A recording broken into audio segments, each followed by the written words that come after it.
Coin drop. Screen flash. The high score. Boss laugh. Thumb sore, same fight. Lost track of the time all night. Snacks gone, eyes red. Still shouting one more instead. Distracted gamers, press start. Button mashing from the heart. Round one, game on. We get hit, go harder. Distracted gamers, press start.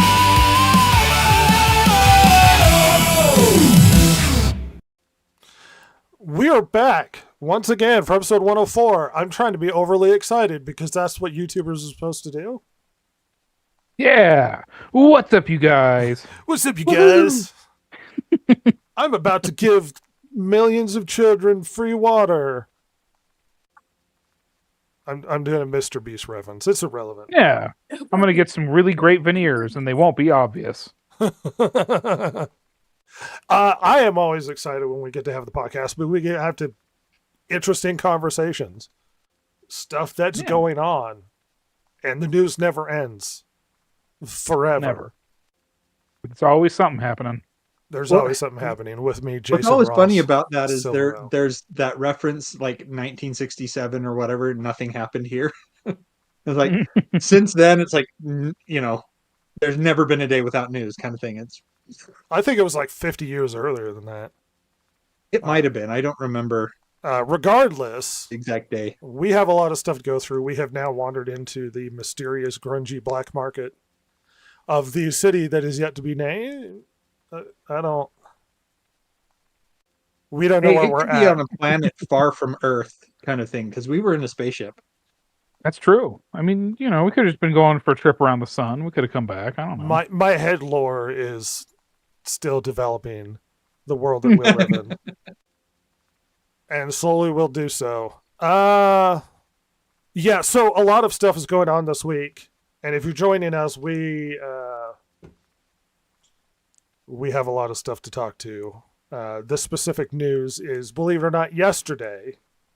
No. We got a reference. What am I saying?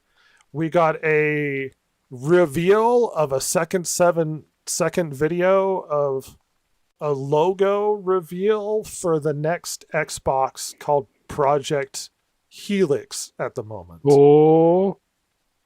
When you're like, what's Project Helix? And I'm like, I don't know. What the hell are you asking me for? We know so thank you. little about what Project Helix is, but we should actually. What it does is it opens up a giant discussion on sort of where Xbox is going and what is this going to mean for the future and the situation the PlayStation finds themselves in. Because PlayStation, believe it or not, also has big new news, and we're going to talk about some aspects of gaming and the PlayStation, the current winner of this generation, that nobody is talking about. You might find one or two people referencing it, but there's some data to go over. And so you might ask yourself, what on earth is Project Helix? What is this, just a vague reference to, hey, next generation Xbox is coming? Well, why don't we delve in a little bit? The Xbox Series console's lifespan has been Microsoft's gaming ambition shot into the stratosphere by the $67.9 billion acquisition of Activision Blizzard. At the same time, the Series X and Series S consoles, despite being arguably Xbox's best hardware to date, I would agree, has sold You would hope poorly, so. falling behind even their unpopular predecessor, Xbox One, never mind PlayStation 5, and all-conquering Nintendo Switch. Jason, what I mean by best console is best console of the generation. Clearly, every new one should be more improved. You would hope so.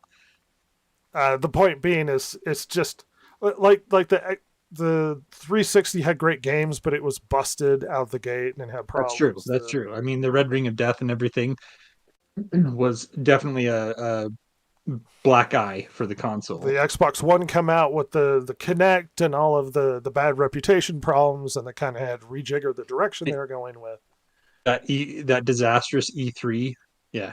And the original Xbox, though good out the gate, was a giant monstrosity. It wasn't perfect. It had really weird problems with shock damage and all that sort of thing. So, in my opinion, it is the better console as far as hardware is concerned compared to the other contemporaries of this gen. It's not the best library and not the winner of this generation. No, yeah. Regardless, Third, sadly. right. On the topic of the library, real quick, do you know if Xbox tried to do exclusives, or did they just rely on like their own publishers that they bought to supply them with exclusives? No, they had exclusives that just were bad. Yeah. Halo Infinite. Let's see. I mean, they have the Forza games, but that's a whatever. I mean, those are always a gimme for every, a racing game on the new console is always a gimme. Gears of War. Who cares? The problem is that exclusives for both Sony, well, we'll get to that, and Microsoft are fuzzy now. Back in the day, exclusive meant exclusive. Only on that never console. went to another console. And over the last 10 years or so, that also means PC as well, just not other consoles. So, Yeah. Regardless, we're shifting forward. Yes. We do have a comment from CBH4God76. That's a baller of a screen name, bro. Red Ring took me to PS4. Network Hack Summer took me back to Xbox. Yeah, that's fair, bro. Yeah, Sony's Fair, had that fair. problem. Hopefully not for a Sony while. hack. You know what I got for the big Sony hack? Infamous. That was my free game. Ooh. I got to choose between a few, and I got Infamous, which I enjoyed, which was my consolation to, I suppose, some hacker in India has my personal information. Some Kenyan hacker is using my credit card for something. That makes it all better. Some Nigerian prince. The salve that is the game Infamous on my wounded credit score. What a nice band-aid. When you're out on the street playing your Xbox, you will console yourself, or your PlayStation, you will console yourself with Infamous. Well, that's what we got to do. So, what's going on with the new Project Helix? We know very little, but we're going to have a extensive speculative conversation about what this really means. Because PlayStation, or Microsoft today, has been going through a lot of changes. Yeah. A lot of growing pains, if you will, for an already aged brand. However, let's read on a bit. Microsoft has formally announced its next-gen Xbox console. Look, everybody get hyped. And they gave it a name, or at least the code name, Project Helix. Microsoft's new gaming CEO, Ashish Sharma, confirmed that the new console will play Xbox and PC games. Something that has been widely reported and strongly hinted by Microsoft itself, but not stated outright. Sharma also said Project Helix will lead in performance, which is consistent with Microsoft's earlier characterization of the next Xbox as a very premium, very high-end device, as well as reports that it will outperform the next PlayStation, albeit at a higher price. Although there was scant new information in the announcement by formalizing the code name, Sharma is quickly moving forward to reassure fans and underline Microsoft's commitment to new Xbox hardware. She said she would discuss the console with partners at the Game Developers Conference, which is in a week or two, where there will also be a presentation titled Building for the Future of Xbox. Okay, so what does this mean, really? The speculation that we were going to get something like a hybrid box, like a PC Xbox, is sort of the sign. A lot of gamers, what we have in the gaming community is a strange bifurcation. We have PC gamers, we have console gamers. And despite the elite PC gamers and their status as being so much better than everybody, there's a reason for the two. And it's not just something you can place in your family room. it is ease of use. PC gamers want to be able to sit down and modify things and do all the things they want to, and the complications in adapting different games from different eras, getting them to work properly. There is a plug and play aspect to console gaming that cannot be understated that people appreciate. And trying to create a bridge, if you will, between the two groups can be an attractive offering. That's what we thought to some degree the Steam box was going to be. But the problem is the Steam box isn't going to be affordable or competitive in the family room. And so when it comes to Xbox, what we're seeing is that speculation of the crossing between the two. Here's the problem. If you're going to make something compatible where you can play, let's say, your Steam library and your GOG library and your, I don't know, Epic Games library and what have you, as well as Xbox games, hopefully theoretically still has a game disk drive, and is very backwards compatible. In order to do that, the biggest variation when it comes to adapting is going to be on the PC end, which means it's going to have to lean more on being able to be a capable PC piece of hardware rather than simply a piece of Xbox hardware. And because of that, it's going to be very difficult to create something that is plug and play as your normal Xbox console is going to be. Well, you don't really want your console to be plug and play. That kind of defeats the purpose of the console. What do you mean? So with consoles, you're trying to make it so it's just an out of the box. You take it home, you stick it somewhere, and it's good to go. You don't have to do anything to it. You're kind of catering to that lowest common denominator, and I hate to say it in those terms, but you're trying to make it so that it's an easy situation where it's a setup and go, right? As opposed to the PC where it's much more of the modders free for all, if you will. Okay, well, you said you don't want your console to be plug and play, so I think you just used the wrong word. Oh, I'm sorry. You meant PC. That's why I was like, what? Yeah, sorry. Sorry, I meant that you don't want it. No, you don't want the console. Sorry, you don't want the console to be too modder friendly. Is what I meant to say. Well, and the hope is, let's say you have your Steam library on this thing, and you go and you want to play something you pre-own on your Steam library. Let's say you bring a Borderlands or something. What the console is going to have to do, the next Xbox console or Project Helix, would need to do to make it as user-friendly and bridge the gap between the two gaming groups is it immediately adapts settings and work functions fairly easily and perfectly. You don't have to go into like directories to fix things. You don't have to do a bunch of other things. And that problem becomes sevenfold when you're talking about games that haven't been patched in a long time or built for different version of Windows or different older parts. You have to remember with PCs, you have to, when you make a game, you have to account for the fact it has to be able to function with a lot of different operating systems, different processors, different video cards that have different languages that function in different ways. The reason why consoles work so much better, and this is something we've seen over years and years, is they build it specifically for that hardware, so they're able to maximize the capabilities of what you're able to do on that bloomin' hardware. So when we see, much to everybody's shock, The Last of Us come out of the PS3 era, and it looks amazing, it's because they're able to maximize what they can do with that. PlayStation, the PC has to do everything to everybody at all of the time. And it's going to be very hard to be as easy and plug and play with a new Xbox console, because there's a lot of variability and there's going to be a lot of issues, and they're going to have to build the architecture leaning into the PC category as opposed to simply a console, a piece of hardware. And so now the question becomes, well, what are we really looking at here? Are we really looking at what would be essentially a PC that has emulating capability that leans into the Xbox architecture sort of thing?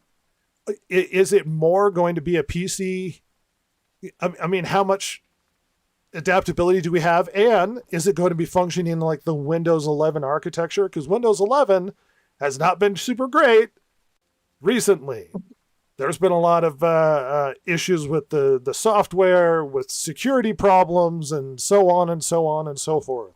So now we're opening up that can of worms, pushing it into this new piece of hardware. I don't. You start to think about it, you're like, I don't know how good an idea this is, you guys. Yeah, and there's always the. So I mean, because we're already starting to kind of get mods for games on consoles, games like Fallout 4, stuff like that. It's kind of a thing, but the big overhaul mods you can't do. They're Yeah. too big.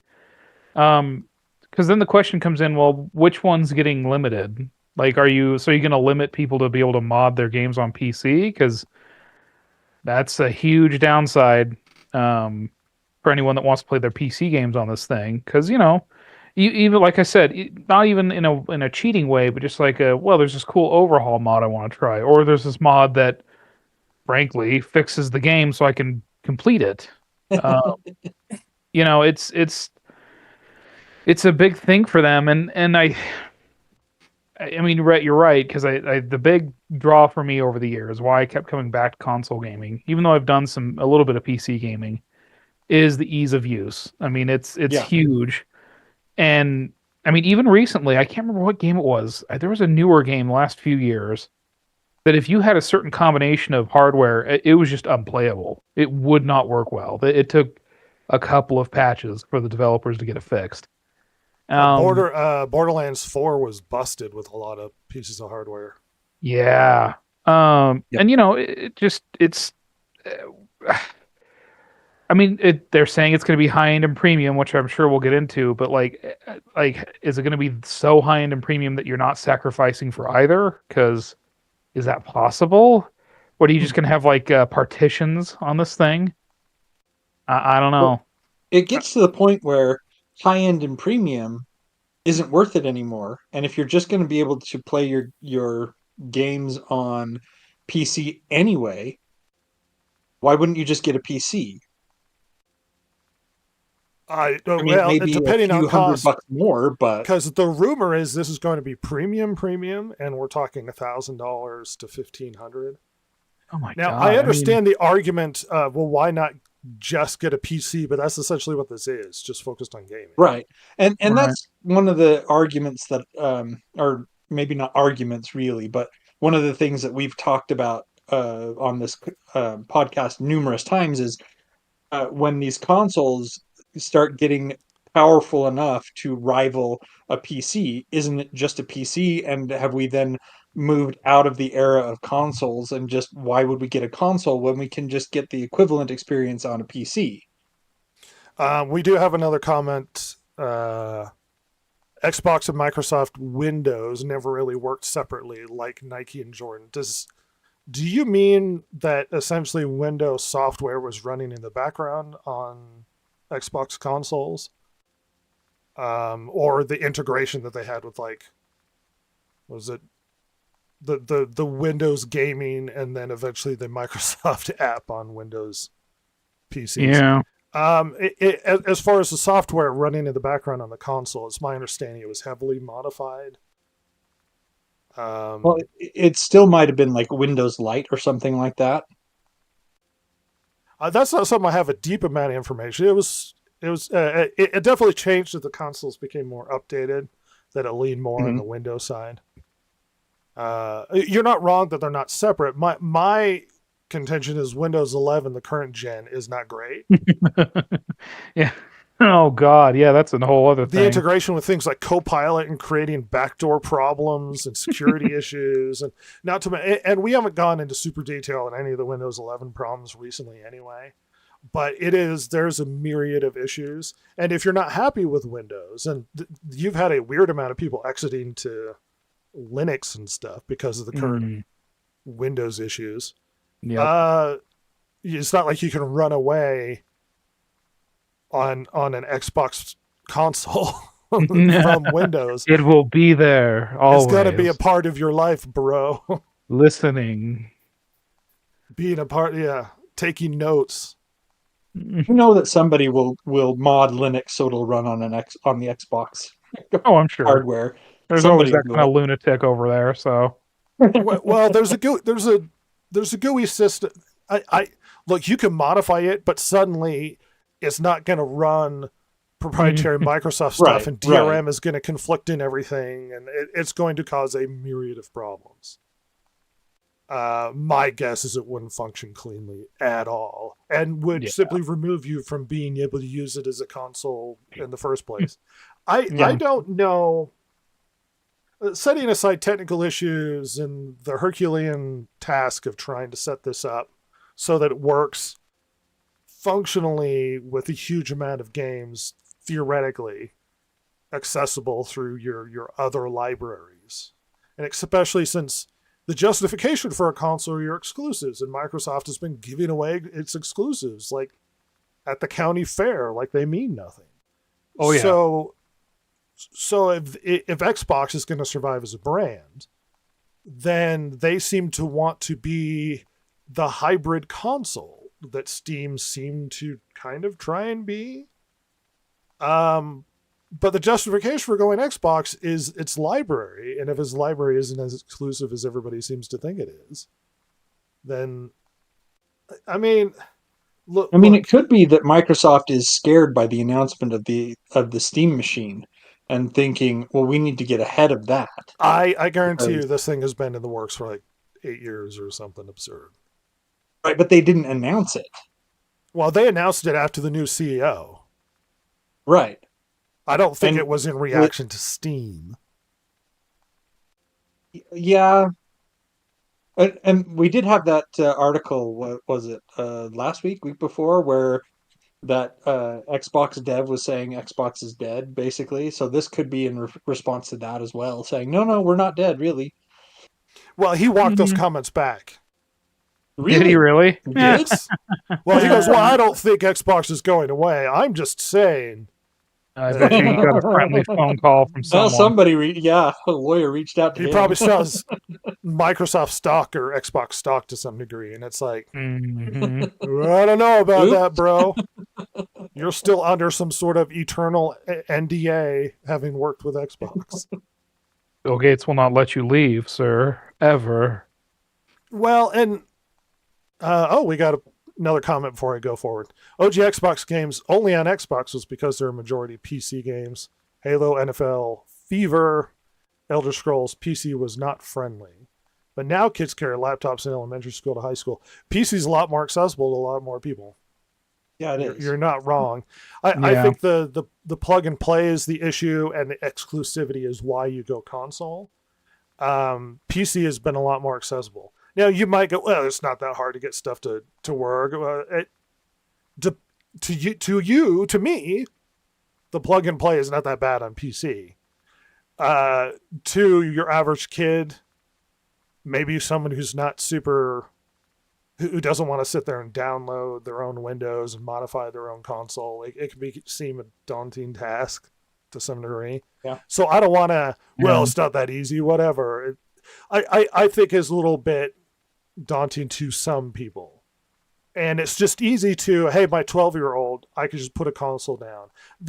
And if you're worried about their ability to access, let's say, inappropriate things or monitoring what they do on the internet, most people don't worry about them using the Xbox to browse the pornography.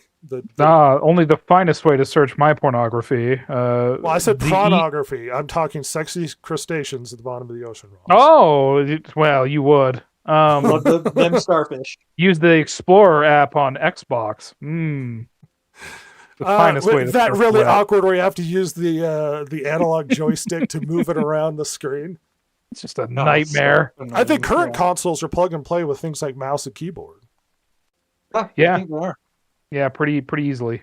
Yeah. especially when game it will comes to accept some it or not. MMAs like Final Fantasy Well, and stuff. A Yeah. lot of the peripherals for MMOs. Xbox now are plug and play with your PC, which is really nice. Yeah. I mean, the integration has been happening regardless. Yeah. Look, I'm trying to understand abstractly why consoles are attractive. I like consoles But then again, I've been here for many generations of consoles, and there's a degree of bias on my end. I own most consoles, except for obscure ones. So I'm Brett's in a, extensive Neo Geo collection, perhaps? Like he's a drug dealer from 1995? got to We go down went that to- PC Engine route. Rhett and I went to Japan, and he bought a console there. He bought was it Famicom? I bought the Famicom Mini and the Super Famicom Mini. Nice. Our commenter says, "LOL, numbers say you would get a PlayStation for the corn."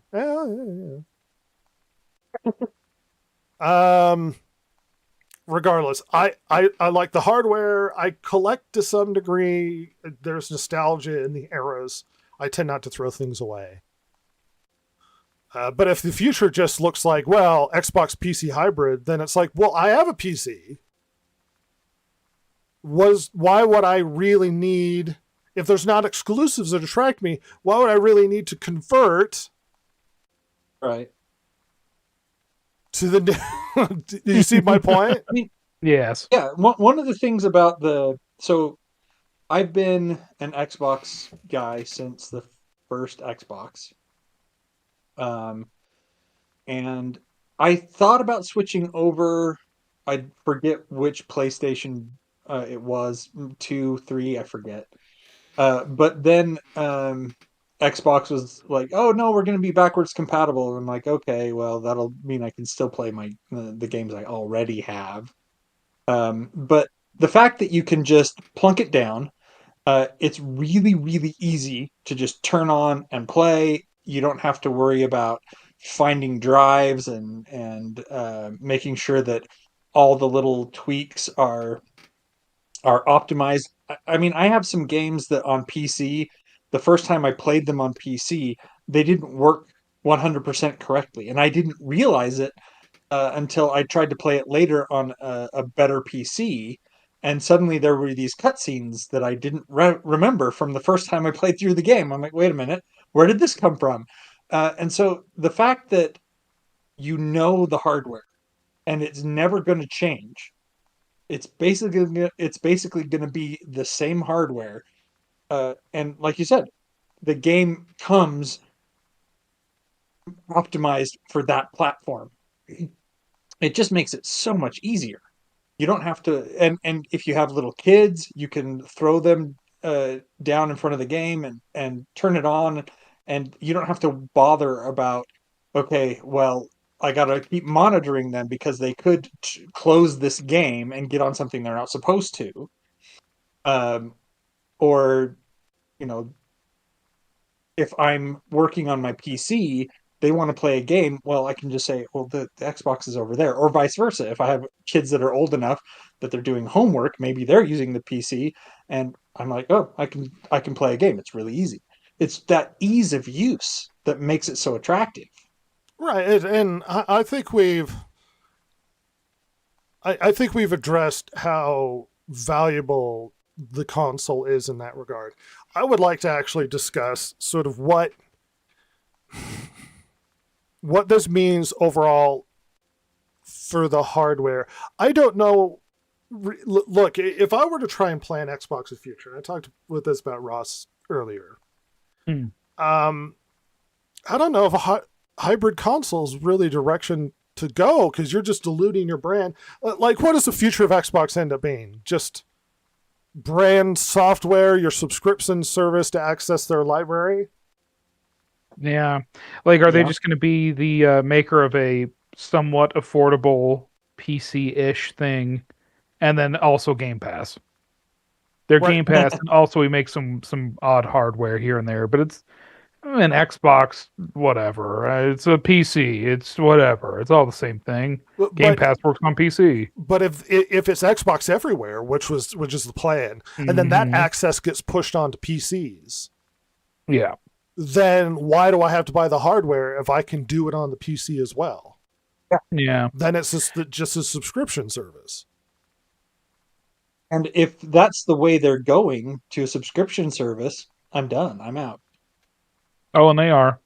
I mean, at least to me, it seems like it. I mean, they can change their mind anytime they want. They're a big Sure. company. They can do it fast if they want to.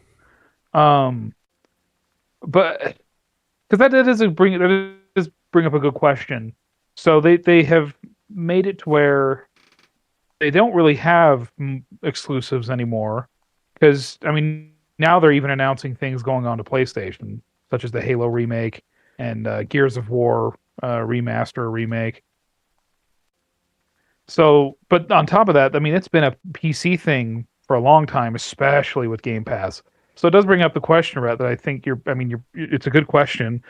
Why bother with the Xbox hardware? Why don't I just build a Yeah. PC Well, and I can still access your crap, whatever? what if I already have a PC? Yeah, what if you already got one? Well, I'm done then. I got it. You told me this is an Xbox. Well, then why would I get your hardware? Yeah. Mhm.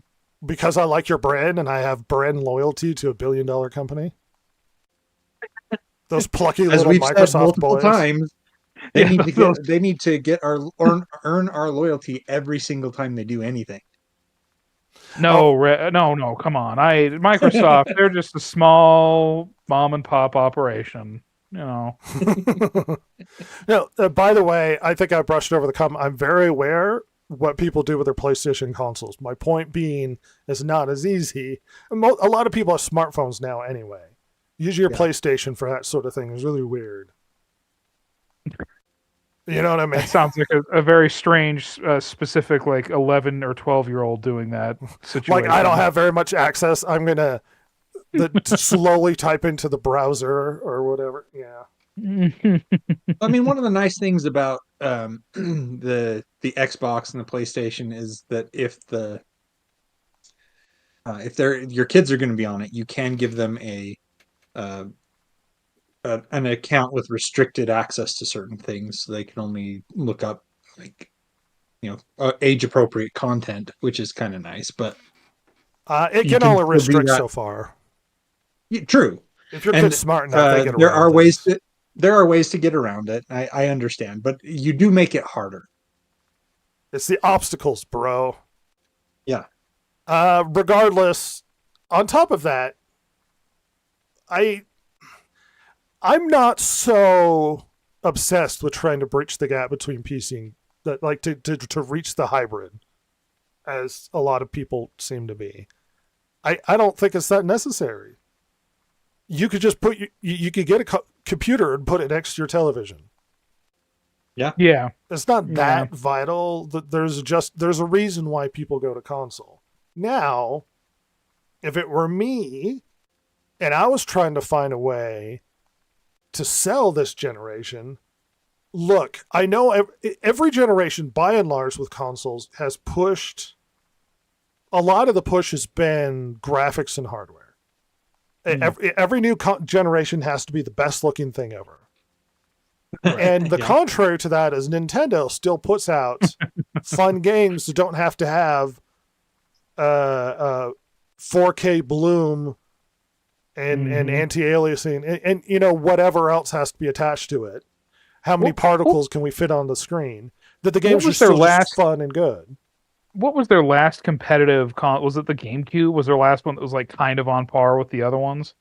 That didn't go off on that was just console. Yeah, I think so. Yeah, well, because like since the Wii, it's like it's like a slight upgrade from last generation, but whatever. Like that it leaned more on gimmick and software. Yeah, and like there are like it's our exclusives that build this. Like, yeah, you're not going to be able to get the best version of some third party thing, but we got Donkey Kong, we got Zelda, and we got Mario. So, well, since about the Wii, the release of the Wii,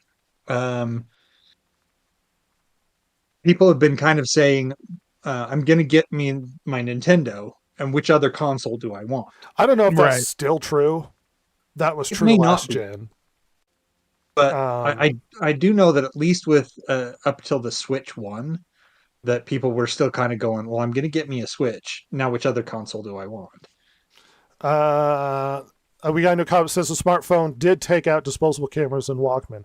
The smartphone took out a lot of things, bro. Yeah. The smartphone took out cameras. Yeah. And having exclusive, unless you're a professional photographer, having an exclusive camera just for memories is no longer a thing.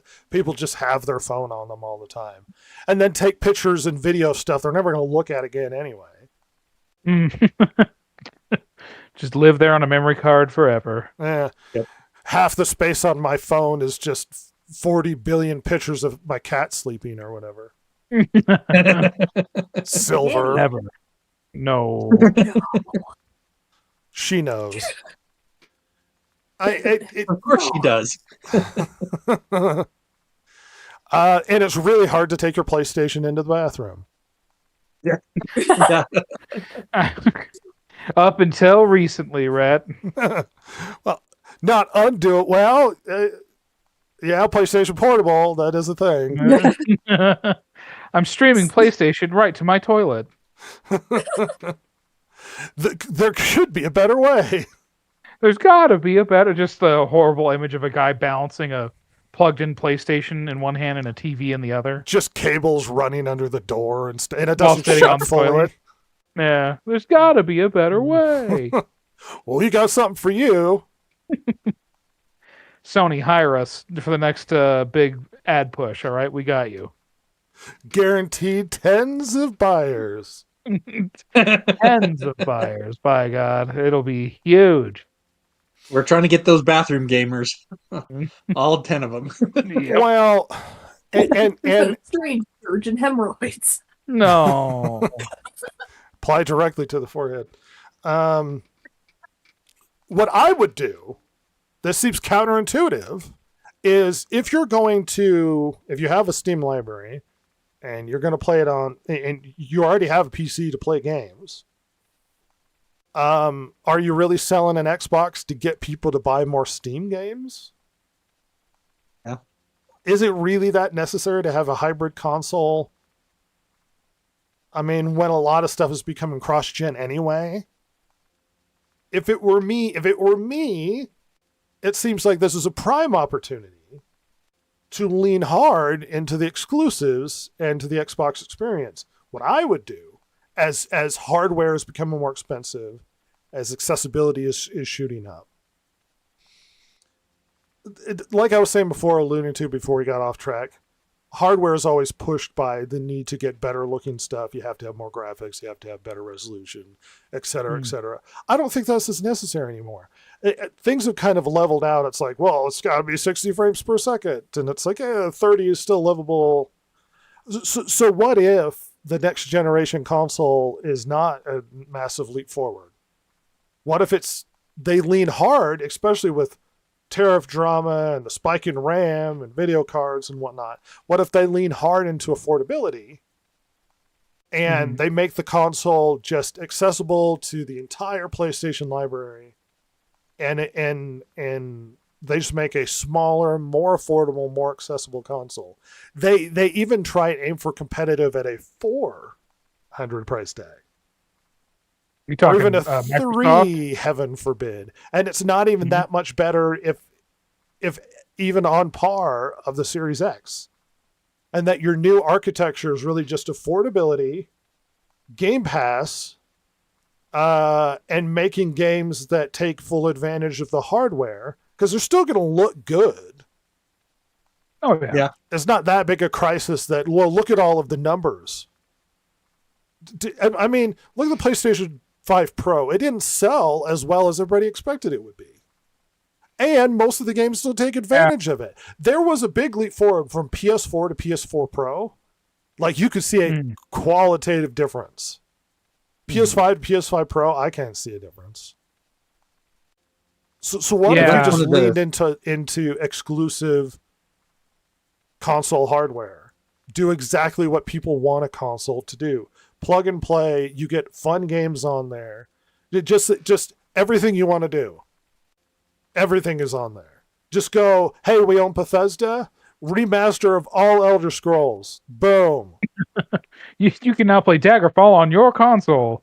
I mean, one of the things that you touched on, and that's the diminishing returns of the more powerful hardware. It gets to the point where, to the naked eye, you don't see a difference.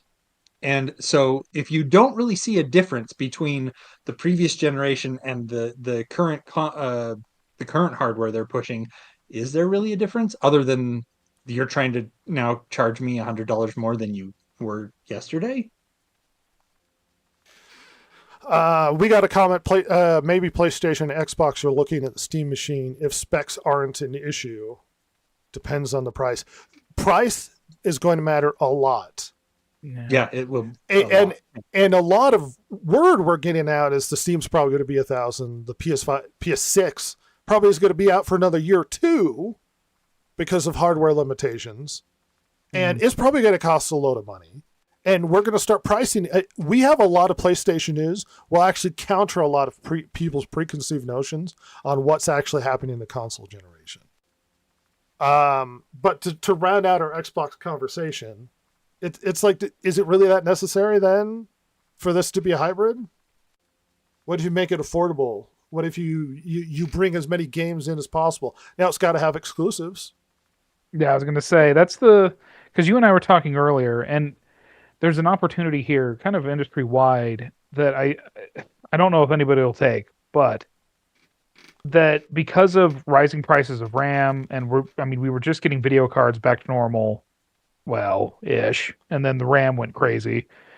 If Microsoft decides to go like, you know what, we're going to go super affordable, which obviously they've told us now, kind of really not doing that, but let's say they had,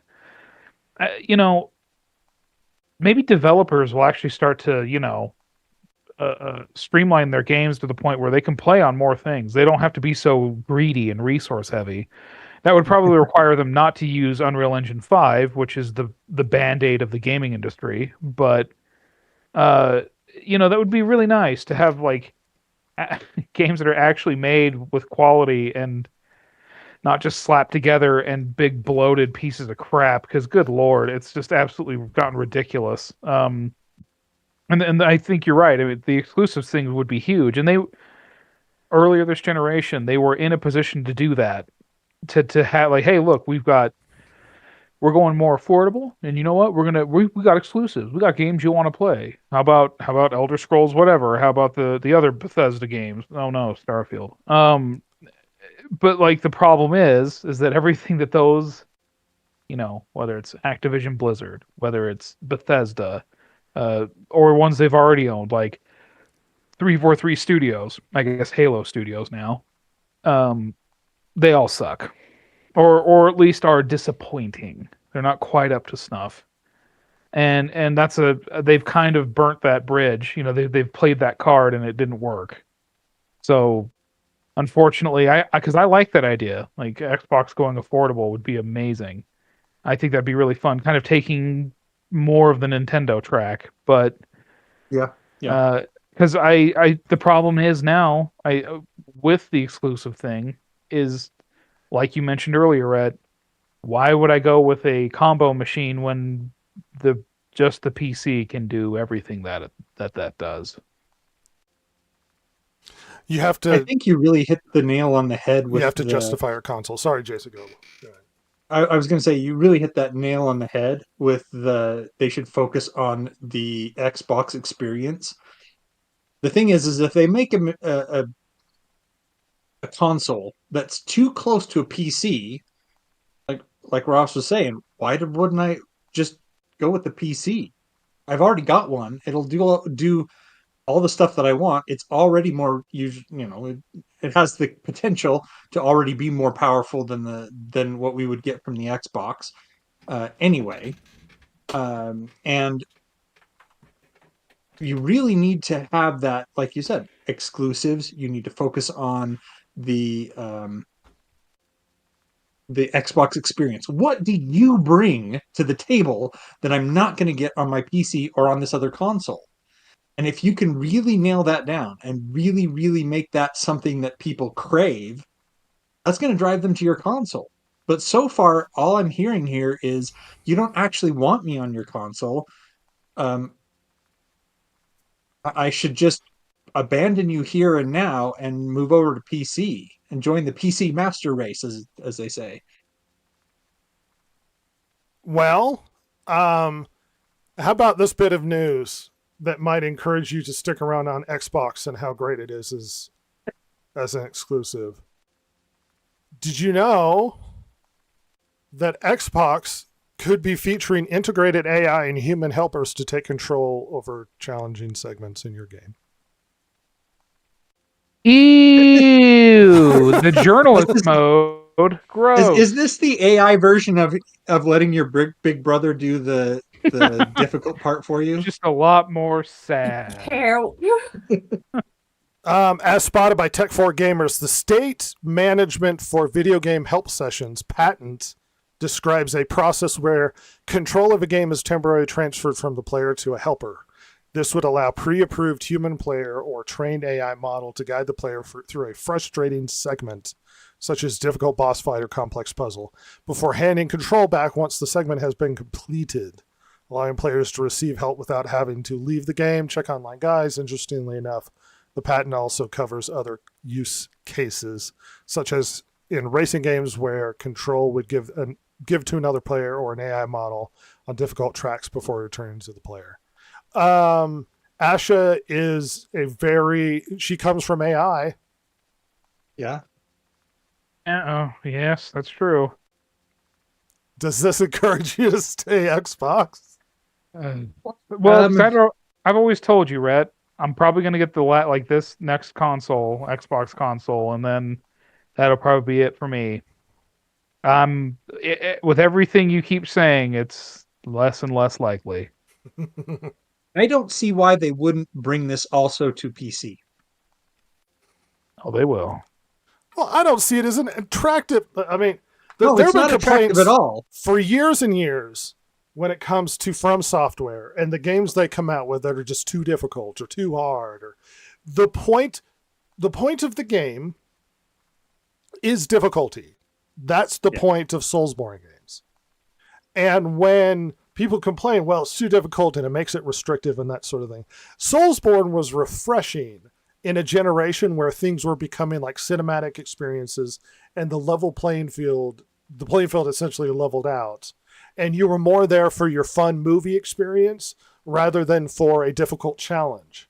And Souls games gave you challenge. And if video games are art, then what essentially it did was the point of the art is the difficulty, is the learning curve, is the throwing yourself against the wall until you penetrate and go through. And if we're going to create an AI helper that eliminates difficulty when part of the point of games is to some degree a difficulty, not all of them. Games are so varied now. There's story games with Telltale games, there are puzzle games, but to a degree, there's a difficulty for most video games. What, we're just going to eliminate that because it's like, well, yeah, I beat the Elden Ring boss or whatever, and it's like, did you really?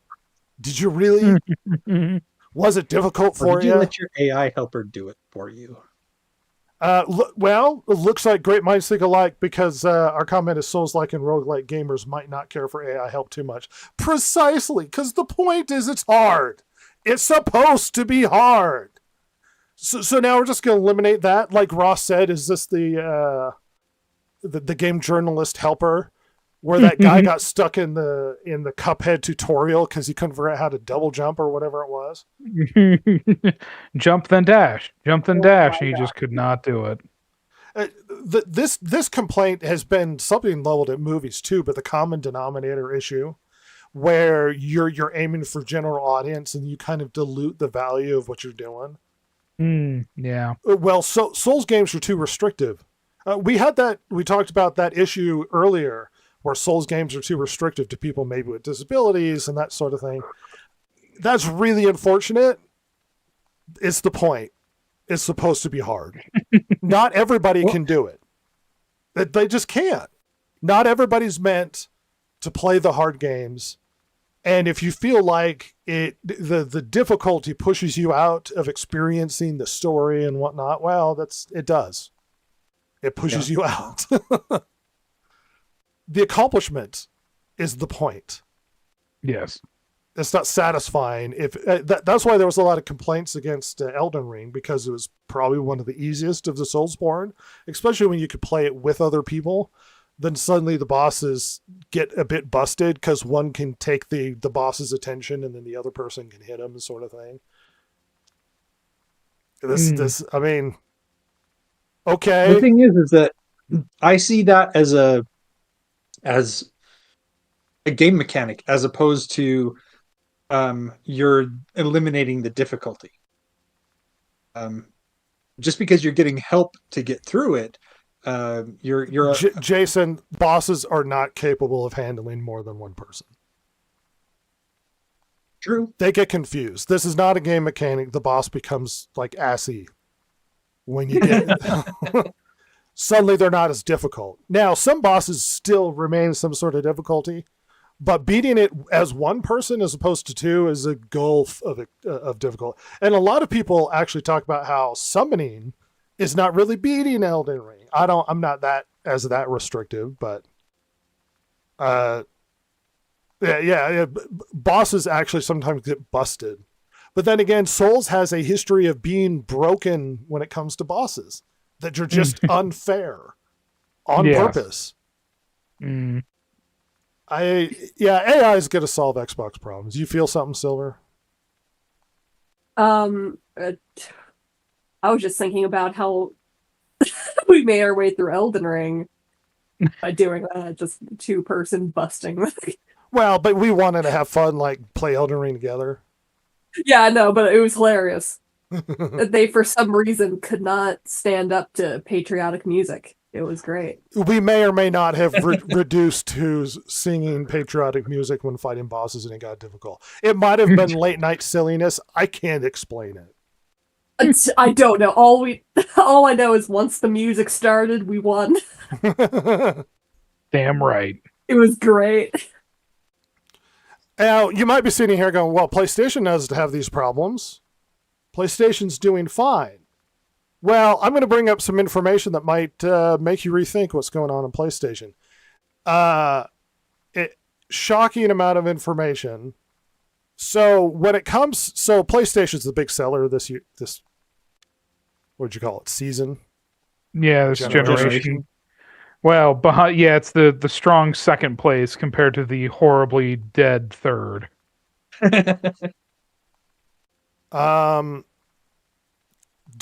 Would you be surprised to know that game sales only account for 23% of the revenue that PlayStation brings in? Uh-oh.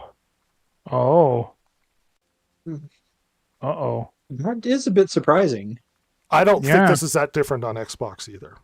Oh, I would be Probably surprised not. if it was. Maybe even worse. The vast majority of the sales that they get come from service, microtransactions, subscription services, and hardware sales. And that might make you go, well, hardware sales, what do you mean? Does that mean that PlayStation console owners are not really buying games? The average PlayStation owner buys one game a year. Mm. And a lot of consoles don't become profitable after so many games have sold. Right. So, do you remember back in the day when consoles were coming out? It literally they had it priced where it's like one game, and now we're in the black. It's not a lot in the black, but we're in the black. The Nintendo Switch was the only one where it took one game before it became profitable. Yeah. Most consoles, it's like 3 or 4. Boy. That's why the Switch was such a great console, because it was affordable practically out the gate. They started, earning money. Because believe it or not, if we paid full price for how much a lot of that hardware is worth, it'd probably be a lot more. Oh, God, yeah. Yeah, and that's always been the thing with console. Well, not all consoles, but most of them that I can think of, they're lost leaders. They're meant to get you in the door and then buy software that the licensing fee then pays Microsoft, Sony, whoever. And when the games suck, and they're not bringing people in the door, uh-oh. And you might go, well, what are they playing? They're either not playing that much, or in reality, according to data I found, they're playing like 4 or 5 games. It's like Right, just over and Fortnite, over. Call of Duty, or whatever Yeah. multiplayer that's out, NBA Live, FIFA. Those are pretty much the games. Right, they buy their yearly sports game and then go back to like Fortnite or Apex or something. And then most of the revenue is subscription service and microtransactions. Jesus. Which explains a lot of their decision making. Because when everybody, if that's where they're getting their money from, why wouldn't they lean into those? well, those when everybody revenue talks streams. about how the PlayStation 5 is the big winner of this console generation, it's like, well, they're looking at console sales. But if you look at their game sales, they're not really as big a banger as you would make them out to be. They're not selling games. People aren't buying games. So PlayStation isn't really killing the Xbox on game sales. People are buying the hardware because that's where everybody's playing Fortnite and they want to play with their friends. But they're not really spending huge money on the console and buying elaborate libraries. And if they are buying libraries, I would guarantee most of that time as the game is on sale, which means you're not getting as much money for the software as you used to. And if you get a lot of game sales, this generation is actually down compared to the amount of consoles that exist and the games that are being sold. This is lower than last gen. Yeah, and I think we mention this 2-3 weeks ago, where Sony just now, or maybe you're going to bring it up. Sorry, if I'm getting ahead of you. It is in the news. I'll bring it up right now just so we can bring it into the overall relevance. But believe it or not, for most of PlayStation, it's only until recently about half of all PlayStation gamers were still on the PS4, haven't adopted the PS5 yet. And it's only recently when the PS5 had actually overtaken the PS4, where more active players are now on PS5 than PS4. And this thing's been out for 5 years? Yeah, it's in the last half of its life. And there are now more PS5 players than PS4?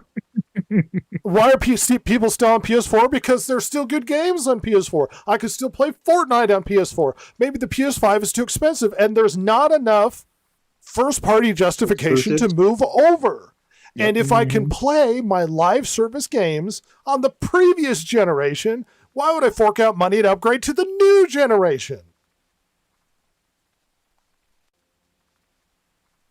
Yeah, and I mean, even things like, which is another Sony product. Hey, Rhett, you have a PlayStation 5. I do. I have PlayStation 5 Pro. Let's say you want to play Final Fantasy 14. Can you? The problem is that it's like a beta because the Final Fantasy 14 is still a PS4 game. Right. So they haven't fully made a PS5 version yet. Oops. And we're how far into the PS5? Like, you know what I mean? It's just like over and over again. This is the story. We have a comment. I believe it will be similar for Nintendo Switch and Switch 2. You might be. I actually would bet at the moment there are far more Switch 1 owners than Switch 2. Oh yeah. Oh yeah, for sure. Yeah, I bet the conversion rate's not that big yet. And I would bet most of the people that play stuff on Switch are probably just, have my mobile Fortnite console. Oh yeah. Mm-hmm. Yeah. For sure.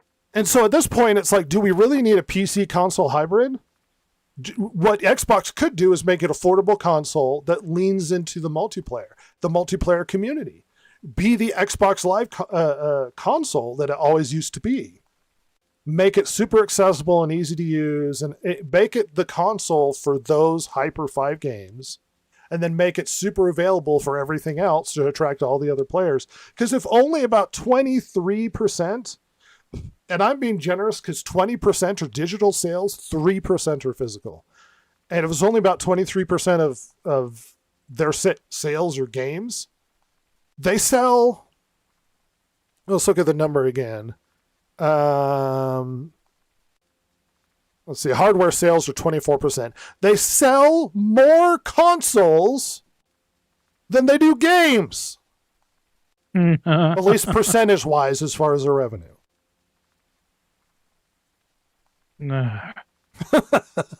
That's...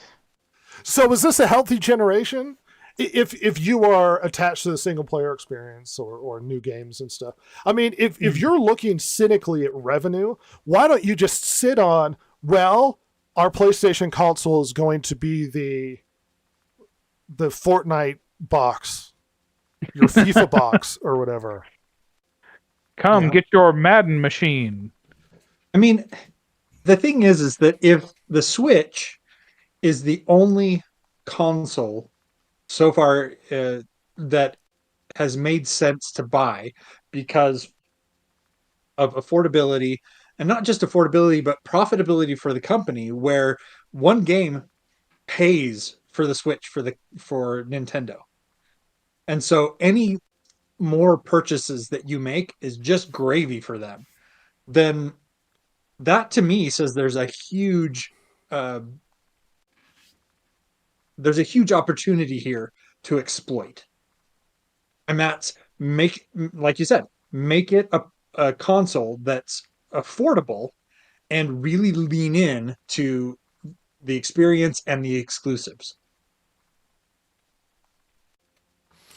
Why do you think the live service stuff is so emphasized? PlayStation Plus, Game Pass, Nintendo Online. Well, obviously that's their priority because that's where the money's coming from for them. The biggest driver of gaming revenue for PlayStation in 2024 were add-on content. Most people only buy maybe one, maybe leaning into two. I've seen numbers where it's like 1.5. Okay. They kids who come home from school, they play Fortnite. They don't play a huge library of other stuff. Or FIFA. Well, they usually have less expendable income. Yeah, they can't just buy whatever. They got to steal mom's credit card to get Robux or whatever, or Fortnite dollars. Yeah, it's funny money. Mom's not going to notice. She never looks at her credit card bill anyway. She'll get a notification. Well, Yeah, now whatever. she'll get your notification. She doesn't pay attention. She never looks at the bill anyway. We're subscribed to Netflix twice. She's blitzed on box wine. She ain't paying attention to nothing. Single moms, am I right? Well, everybody, want more interesting news to come out of PlayStation? Absolutely. PlayStation is going to de-emphasize its releases to PC. Oh. You might go, what do you mean? Yeah, they're going to start pulling back on their exclusive releases to PC or PC ports. And they polled PlayStation 5 fans, and over 70% of them agreed with them, which, to be fair, they're PlayStation fans, so they don't want to see their games ported to PC. Yeah, no. And you might go, well, why is PlayStation deciding that they're not going to release a lot of their first-party exclusives to Steam? Well, the speculation is they see what's happening to Xbox, and they're going, we need to preserve the PlayStation brand so it survives. So you got to come to us for our first-party games. Yep. You want to play the latest God of War? It's over here. Like, they will not be releasing Ghost of Yotei on PC, though they did with Tsushima. I love the idea that Sony saw like Microsoft or the Xbox brand more specifically, like just floundering in quicksand, like up at their chest level, and just went, yeah, no, I'm good. I don't want to do that. Let's just pull away from devaluing all of our first-party games. Hey, Red. Yeah. Just thought of something. Yeah. Well, Xbox is saying that the net Project Helix is going to be very premium, very high end. That's what they say. And they don't really have any exclusives. Well, doesn't that mean, like, if you think inversely, well, that means the Sony is going to be the less expensive option of the big consoles, right? The big powerful ones. Uh-huh. And they will keep their exclusives. They might be the one to beat then. Uh-oh. They read your mind, Rhett. I'm seeing the future here. And it's PlayStation. Oh. We got a comment. Xbox only gave PlayStation and Nintendo 10 years. Yeah.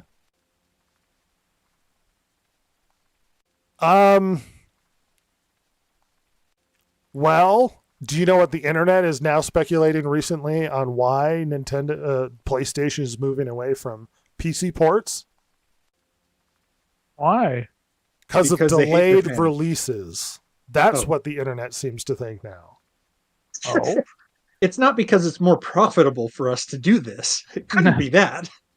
No. So apparently, according to the numbers, if the game releases simultaneously on PC and PlayStation, about 44% of the purchases end up coming from PC.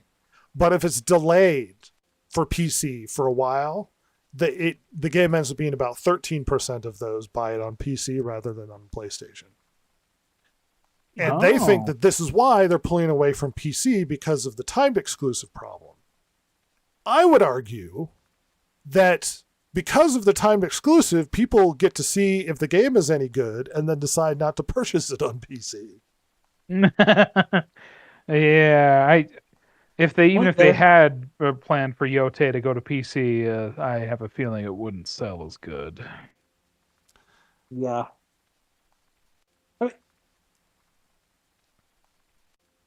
What's that, Jason? It does seem that this is a two-pronged problem, or maybe it's not quite the visual I want to go for, but there are two things here. One is that if they keep their exclusives, that funnels more people towards buying PlayStations, which makes everything more profitable for them. And at the same time, there's no reasonable there's no reason that I can see why Sony would do this for the fans. You know what I mean? It's like, we're going to release this on PlayStation exclusively for a while, and we'll release it on PC later, so you guys can tell whether or not you even want to buy it on PC. That doesn't make any sense. Well, we're getting a next gen Xbox console that's trying to do everything at the same time and nothing very good. PlayStation is withdrawing from PC ports. Nintendo's just doing its own thing, picking his nose in the corner.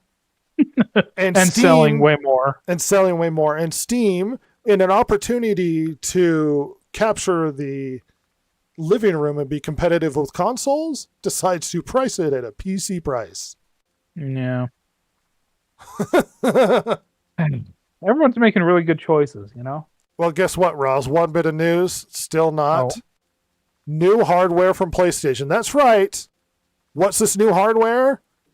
It's a controller built specifically for PC. It's like a PC-ready controller. Oh. And you might go, oh, that's neat. It comes at a whopping $74.99. Yikes. Ugh. Why is this different? It has a specific USB port that apparently adds $10 to the price of this controller. Wow. Marvelous. Good job, Sony. You did it. Not that you couldn't already adapt it to your PC before. This is more plug-and-play friendly. Oh, $75 anyway. Why is the gaming industry in a bad way? Oh, I don't know. I don't know. A few things here and there, I guess. Certainly that isn't indicative. Silver, thoughts of the future, or is your mind addled with science? There's so much science. My gosh, the equations. See them. I see them. I can see them out in those trees. In the trees? How you said? You're going through Vietnam withdrawals. Oh, I see. Okay, Silver, yeah. get my references, dang it. I'm sorry. I didn't get Become your Vietnam older flashback. and less feti. No. Yeah. Fetus. Hey, everybody, it's time for the news dump. News Dump Online. This is the Distracted Gamer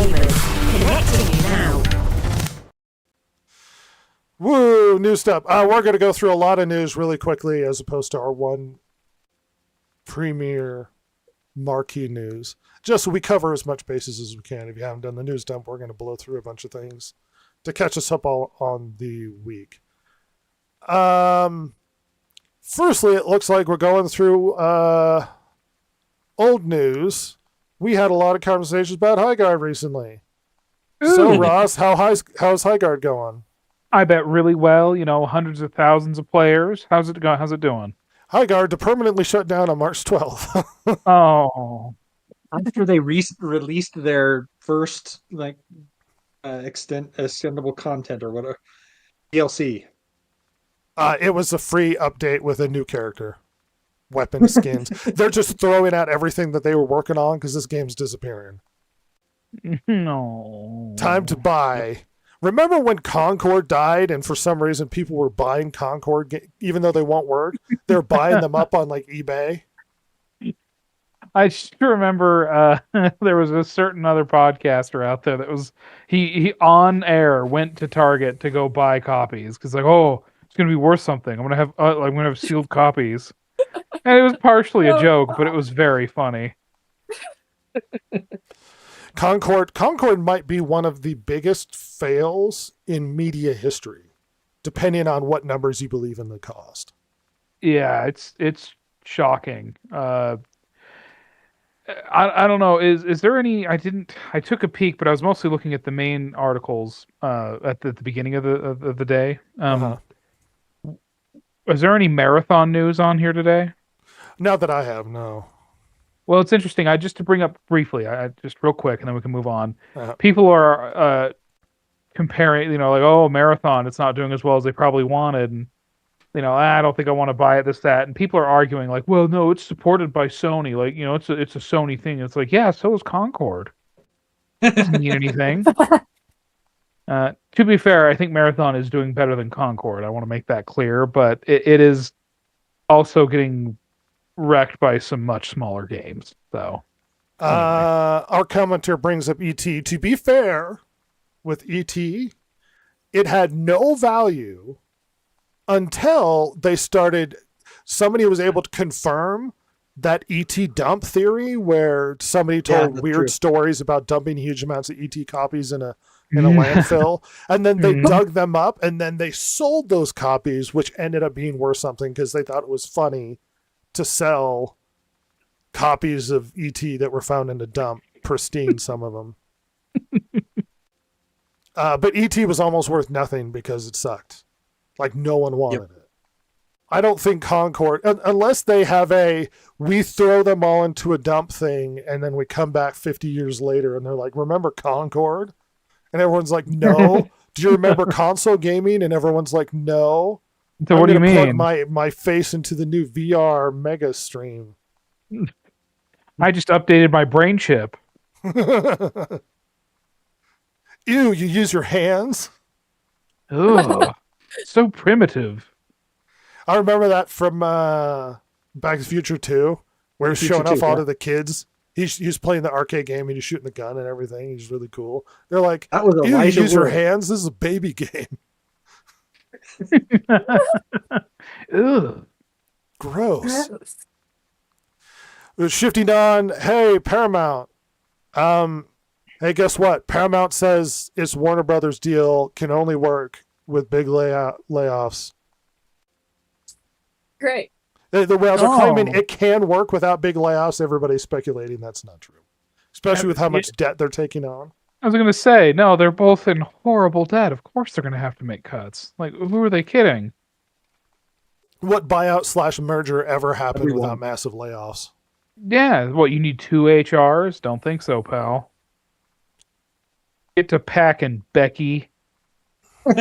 You and your psychology degree, get out of here. We don't need so many HR employees. Well, listen, it is Hollywood, okay? Maybe they do. Well, you know what? Hollywood opposes the buyout, and a coalition of public interest groups call for state attorneys generals to challenge Paramount Warner Brothers Discovery merger. To be fair, it's not really a merger; they're buying it. But yeah, Wait a minute. I thought Netflix was the devil. They're both the devil. They're not happy with anybody accumulating.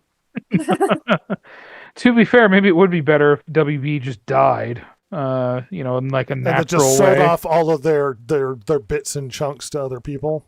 Yeah, rather than Probably. giant conglomerates that will then probably also become horribly ill and then die later as well.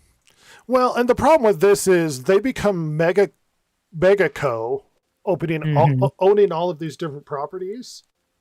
And then when they fail, they drag down huge portions of the entertainment industry with them.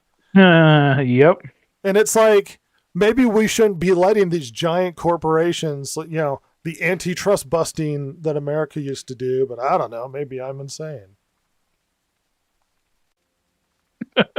That's ridiculous, Brett. We don't do that anymore. We don't do that anymore.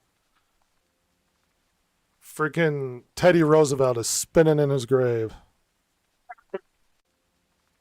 Hey, you know how well things are going for Paramount?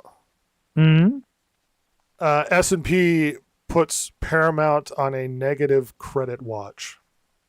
Oh. Wow. They are not a Yeah, good they're- borrow. They're not going to be laying off anybody. No, they're going to be keeping it. Everybody's going to still be employed.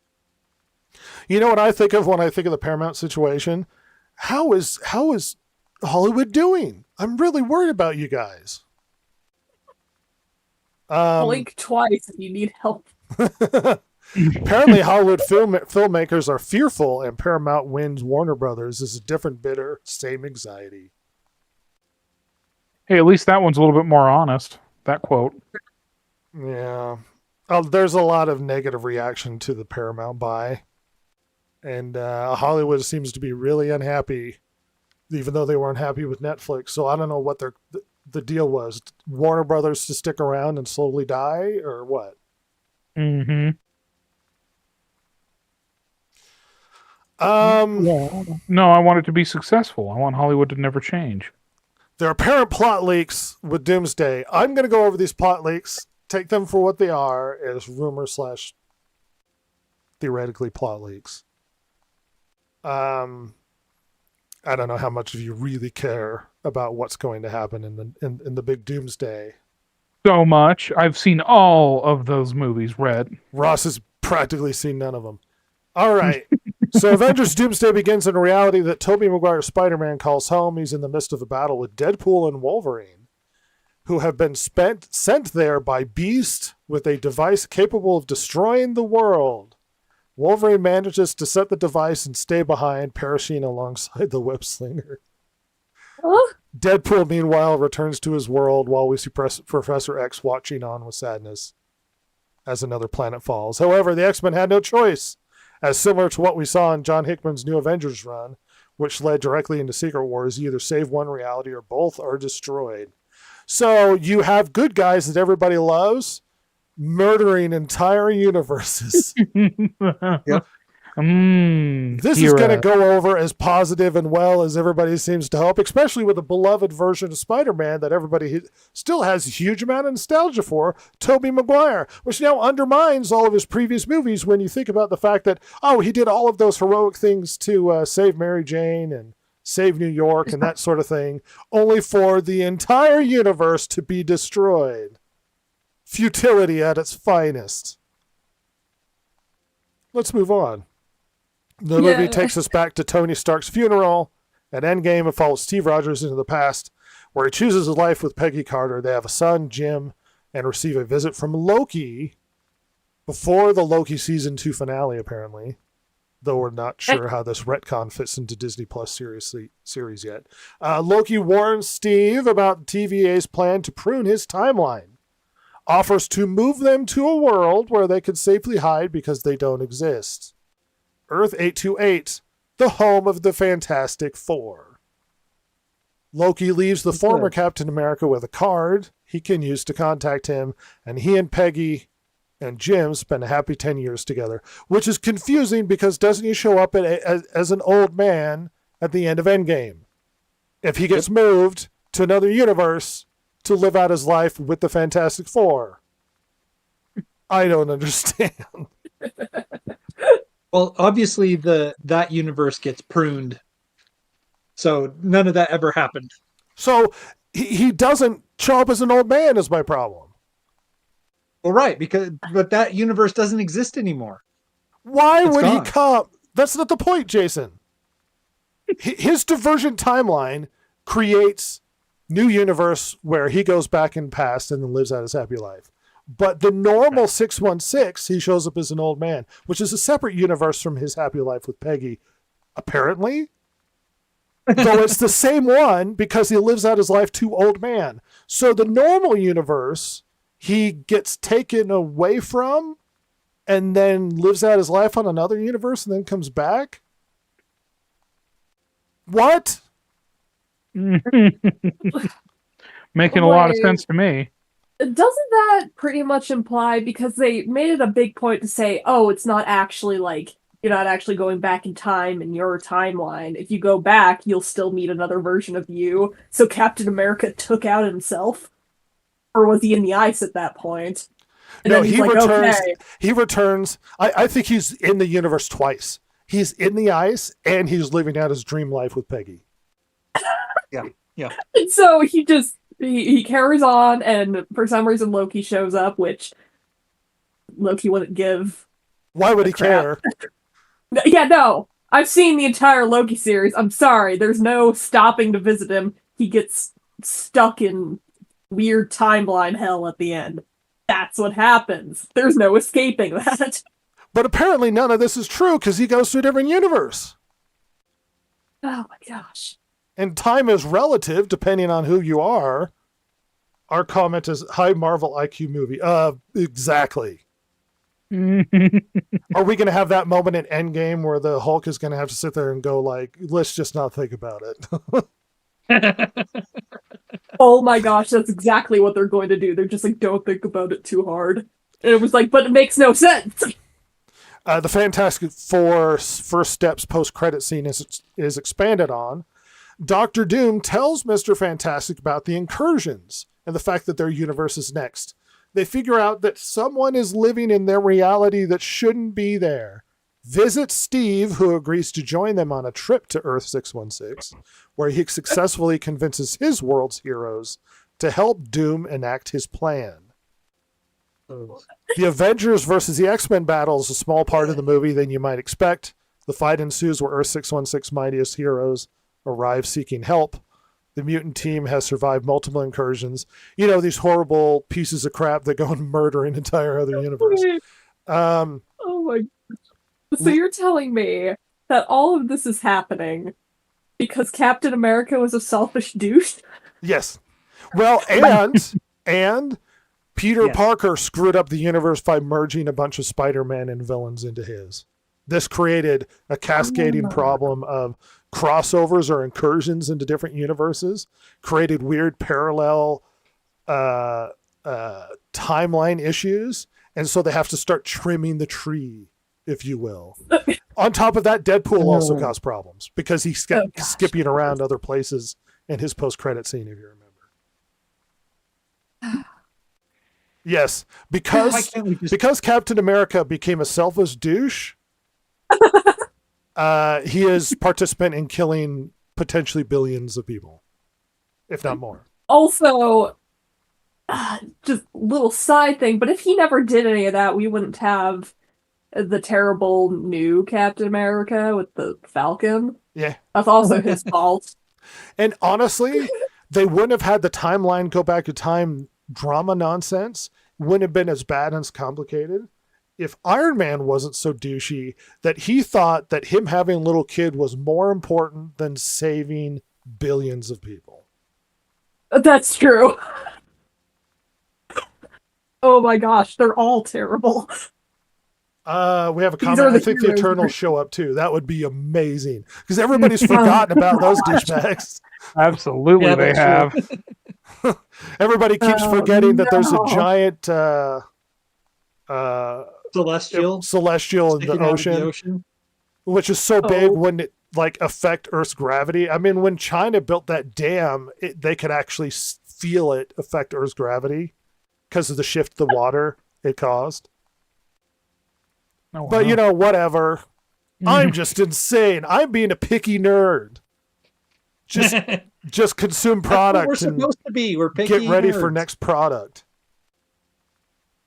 The mutant team survives multiple incursions that are understandably hostile. Later, we learn that Dr. Doom and Reed Richards have a plan to build massive cannons on the remaining Earths, which will somehow separate these parallel realities and end the incursions.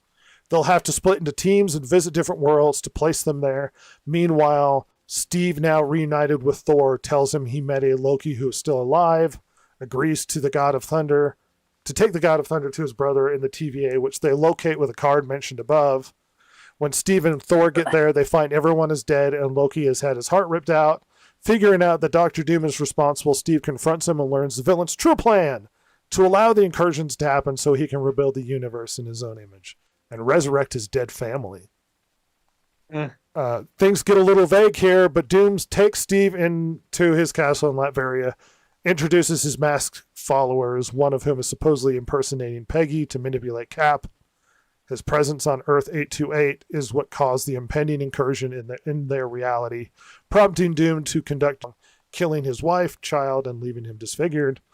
That's why he's now trapped in his armor and mask to make Steve pay.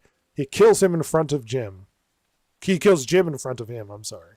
As of now, we don't know whether Vector clashed with the Fantastic Four before or after this incident. We get a final battle in Latveria. It seems Thor has told his fellows about Doom's true nature. Avengers, Fantastic Four, X-Men arrive in Latveria ready to fight. God of Thunder prays to Odin, who sends Valhalla army to help. There's no stopping that. Everything is destroyed apart from Doom. When he stole Loki's heart, he stole his powers. Now he uses them to create Battleworld, resurrecting the fallen Doom, erases their memories and makes it so that they only remember this new reality. With that, Doom sits on his throne as God Emperor of Battleworld, which should be in our next movie. This sounds coherent and really good, doesn't it? Yeah. Wait, he prays to Odin? Is this other Odin universe will be 'Cause Odin alive was- in Fantastic Four universes, which is where this fight takes place. Oh, okay. But also, again, back to the Loki universe, because that whole thing basically was concluding that he fixed all the things with the timelines so that there could be multiple branches and not cause problems. Yeah, but now That he was the didn't whole fix point. it so that they can create drama so that this show exists. So they completely trashed that. Yeah, Yep. Loki season 2, pretend he didn't accomplish what he did. Well, if I remember right, at the end of Loki season 1, you have Kang the Conqueror, who's secretly been in charge of the TVA, who's been erasing these other timelines so that there was only one timeline. And by the alternate Loki killing him, all the timelines are able to branch, and it goes from there. Yeah, the whole thing was that they wouldn't have to prune these other timelines now that he's there and sacrifice himself to live eternal hell holding these timelines. But no, ignore that. That didn't happen. It's almost like Marvel realized they caused a problem and their fix is really confusing and stupid. Yeah. Because when you do Their fix is to multiverses, ignore it it. becomes dumb. It's very dumb. I am hating this. Let's fix it with a movie's hammer. Gonna belly flop It from just the high dive. just wait until they bring in like other timeline, like Black Widow. Here she comes. Well, here's and the here thing. comes Jane Well, Foster or whatever with Thor powers. Black Widow can come back. Yeah. Jane Foster could show up. Anything can happen. Yep. Yeah, nothing's permanent. It ruins the It's almost like comics had this similar problem and comics got really stupid. Here we go again. Look forward to bad writing Marvel next movie. Worse than the last Doctor Strange, because I can't imagine. Yeah, last Doctor No. Strange was really bad. Hey, guess what else we got? Hmm? Spooderman leaks. Ooh, Going really hooray. quickly for Spooderman leaks, according to Scooper, My Time to Shine Hello. Sadie's character is all but confirmed to be X-Men's Jean Grey. Kidnapped by damage control, they torture her, and Spider-Man has to save her. The pair are then chased by Tremel Tillman's mystery character. The Scooper refers to the guy from Severance with the mustache for some reason. Like Sync, Tillman is believed he played a character from the X-Men universe, multiple Scoopers, and leakers have reported that he has been cast as X-Men villain William Metzger in Brand New Day, who will reimagine the Marvel Cinematic Universe as leader of damage control. Essentially, it's going to be Spider-Man teams up with Jean Grey, and they find an X-Men villain. Oh. Make it stop. Seriously. Star-Lord could get Gamora back. You know, that is somewhat of a sticking point that a lot of people were unhappy with how that ended. Maybe. I mean, anything could happen. That's not going to make the movie good. That will make Bruce Banner combined with Hulk and meet just Hulk. Well, how about Hulk's tarred son? Remember that guy? Oh gosh. No. Come on, stop making me gag. He here. shows up in She-Hulk, Silver, that banger of a show. You don't remember that one? Oh, I just remember the twerking. Never watched it. Oh my gosh, if they bring in She-Hulk, I might kill someone. We need multiple versions of She-Hulk where they twerk battle. Daredevil in the background, like I'm so glad I can't see any of this. Now, Daredevil just gets more emasculated this time. No. Yeah. Oh, even somehow. more so. He doesn't just appear as a lawyer in the last Spider-Man for 2 seconds. Which was his best moment. Yeah. All right, here's a fun story, Ross. Pixar boss defends Pixar's Elio rewrite after the original gay character was cut. He says, "We're making a movie, not therapy." Okay.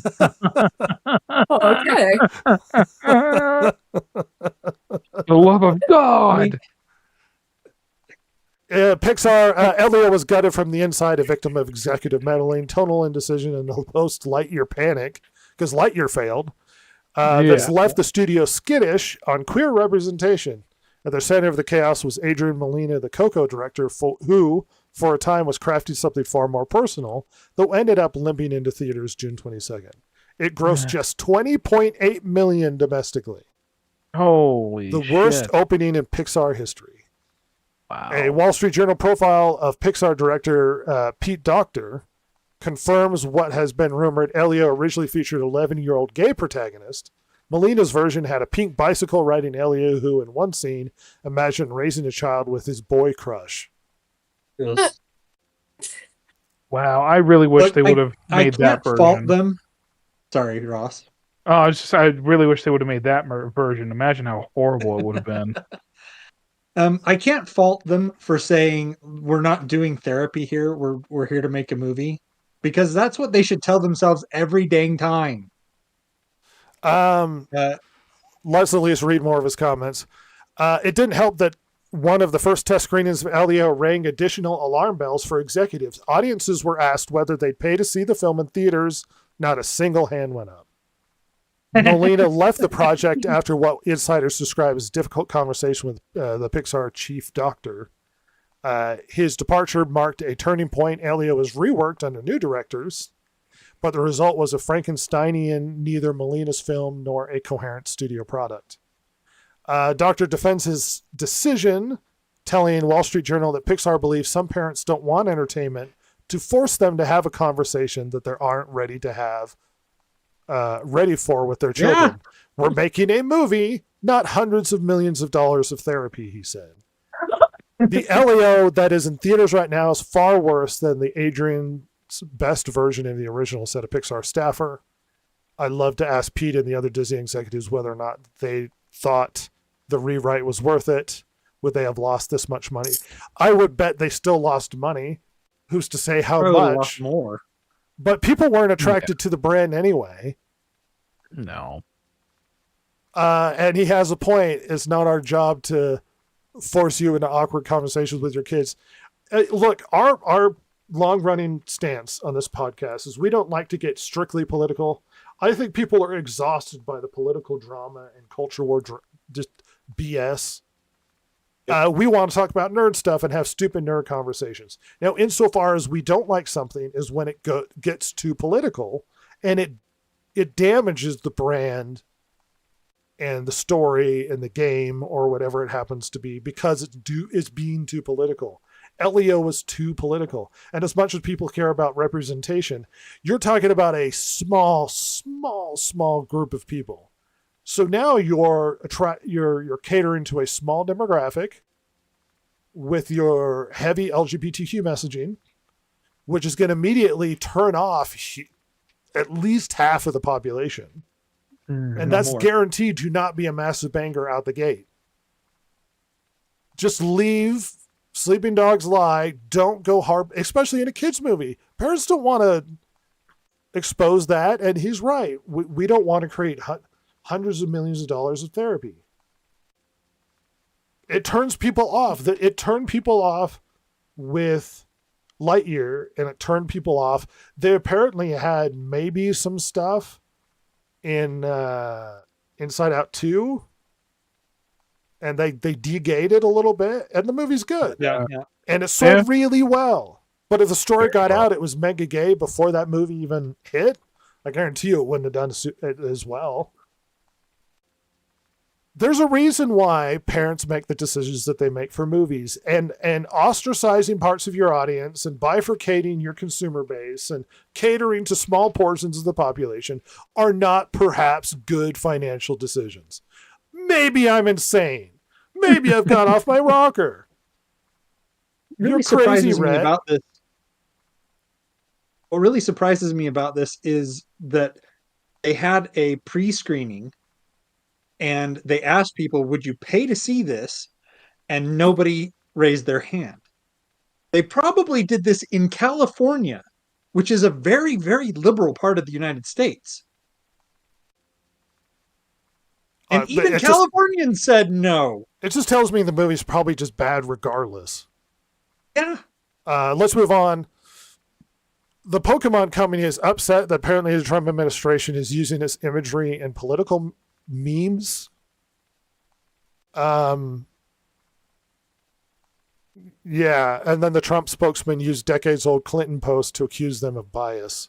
The internet never forgets. Hey, Pokemon deserves to not want to be dragged into the political discussion.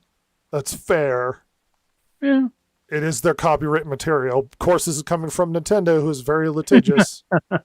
Yeah. They will sue a child. So what's this Clinton post? I was unaware of this.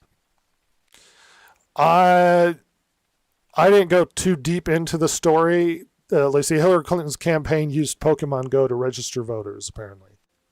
Oh. And Pokemon did nothing about that? Wow. Apparently so. Yeah, that's a bit of a bias right there. We got a comment, cursing and nudity has taken a backseat. It has. It's all about the political messaging. You get busybodies on the political right, and now we got busybodies on the political left. It's not like Nintendo's done with their issues with the Trump administration. They're apparently suing the Trump administration, or at least the U.S. government, over the quote-unquote unlawful tariffs that led to last-minute switch to pre-order delays, and they demand a full refund with interest. No, fuck off. I'm sorry, but the tariffs are legal. It depends. The Supreme Court made a ruling over it. This is how deep you want to go. Do we really care that much? No. All I'll say is, man, this would have a lot more oomph if Japan wasn't so protectionist itself. But anyway. Yeah. This is nerdy, not overtly political. Technically, the executive branch only has powers that are granted him by the Congress. The argument was that Congress granted them the power to issue tariffs because of emergency tariff stuff, and that carried forever because theoretically the president was given power previously for wartime stuff. And Congress is like, no, that was for a specific occasion. The Supreme Court decided that he didn't have carte blanche to make tariffs, even though it's the executive branch that would negotiate tariffs. Oddly. When it comes to constitutional back and forth, the Constitution in the U.S., if you're not an American citizen and you don't care, then roll your eyes for a minute, is meant to be... Here's the problem. People believe that the Supreme Court, and I know a bunch of people are going to think that I'm wrong, but this is factually true, that the Supreme Court is the arbiter of what makes things constitutional. That's not technically true. The intention is for all three branches of government to have a push and pull disagreement of how to interpret the Constitution. And there have been multiple occasions where the executive branch interpreted the Constitution different from the Supreme Court and just thumbed their noses at the Supreme Court. They don't have the final say. Everybody has the final say.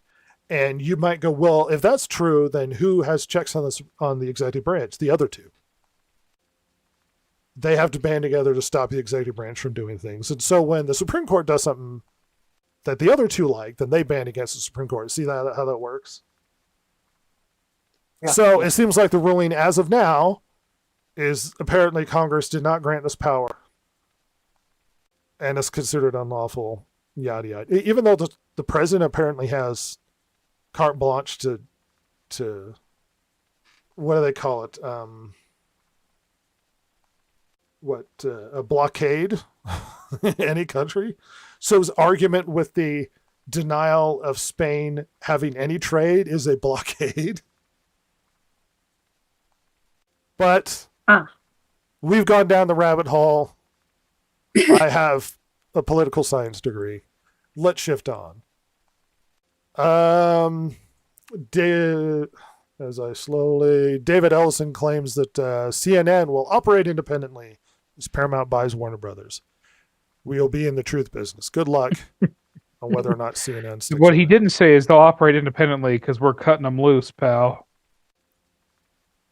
A lot of fun this week is we have got a massive God of War backlash. People saw the new images of God of War, and everybody said it looks really stupid. This was so funny. So funny. Here's our God of War picture. Kratos looks all right. The kid looks like he's 4. It's a very small child. I think the idea is he's going to be around a long time. So they went as young as they possibly could, so that by the time they're done with him, he's probably a teenager or something. Wait, so is this not his son? No, this is his son. This is Kratos' son. Actor. Yeah. This is the actors in costume and everything. Oh, okay. Well, it's not the actor's son. This is a character's son.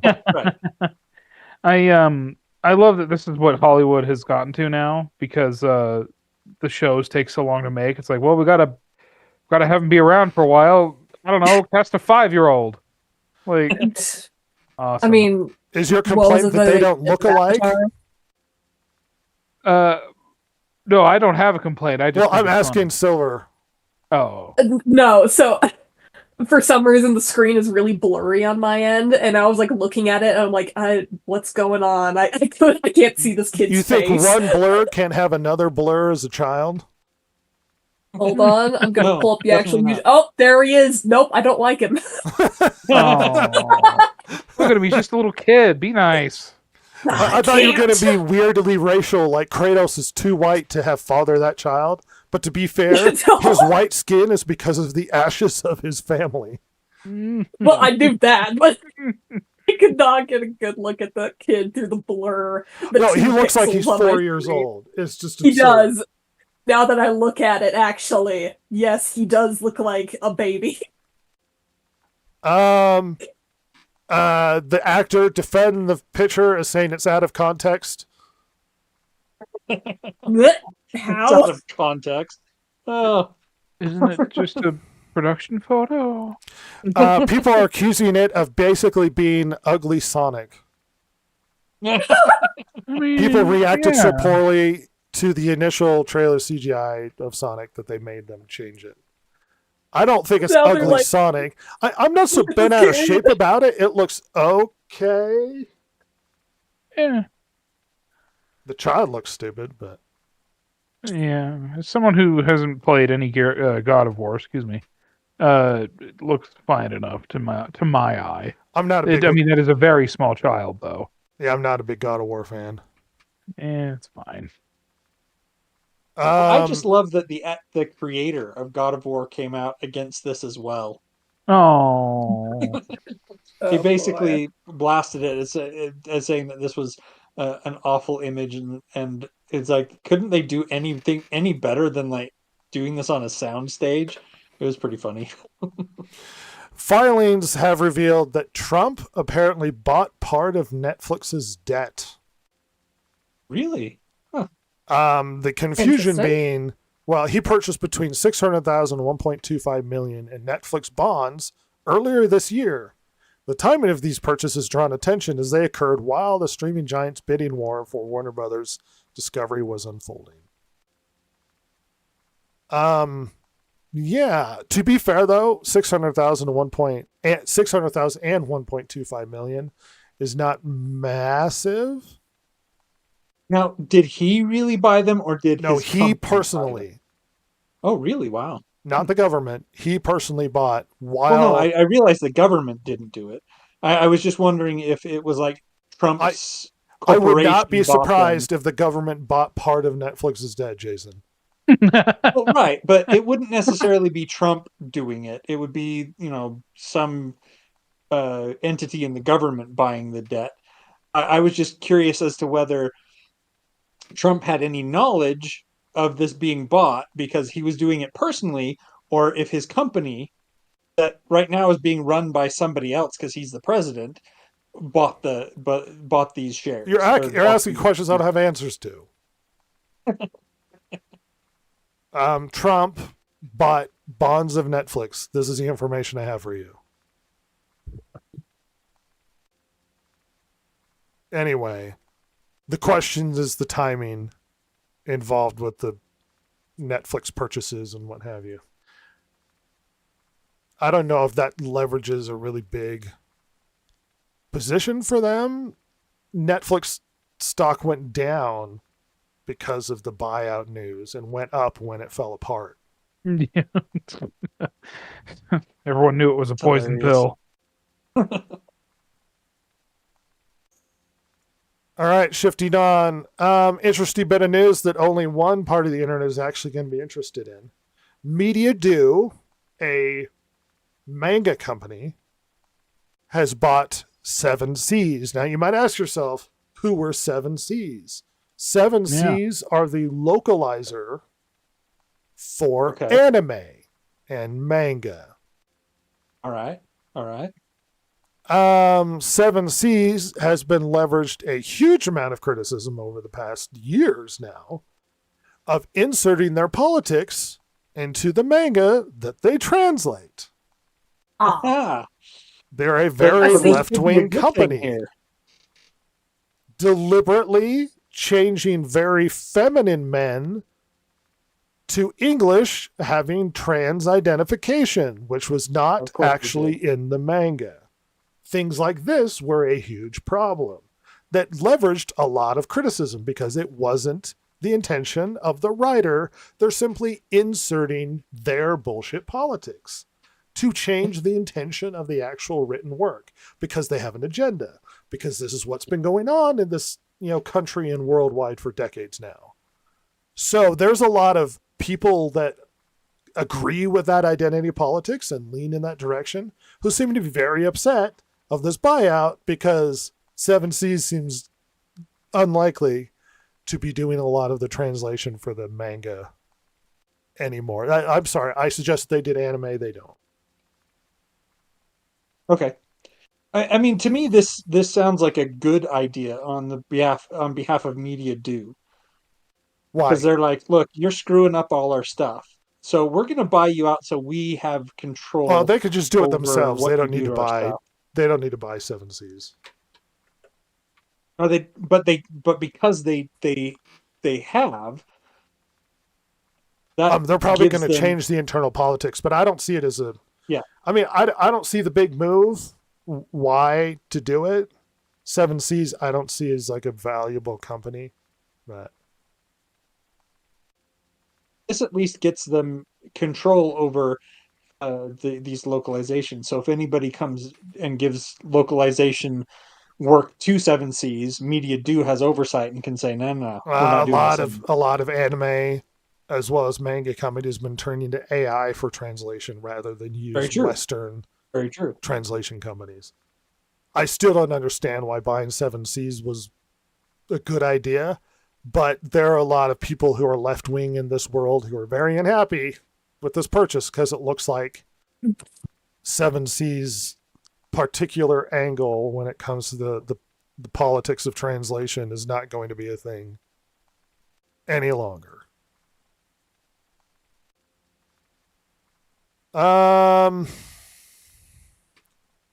I don't know how many of us care about the new Lanterns trailer.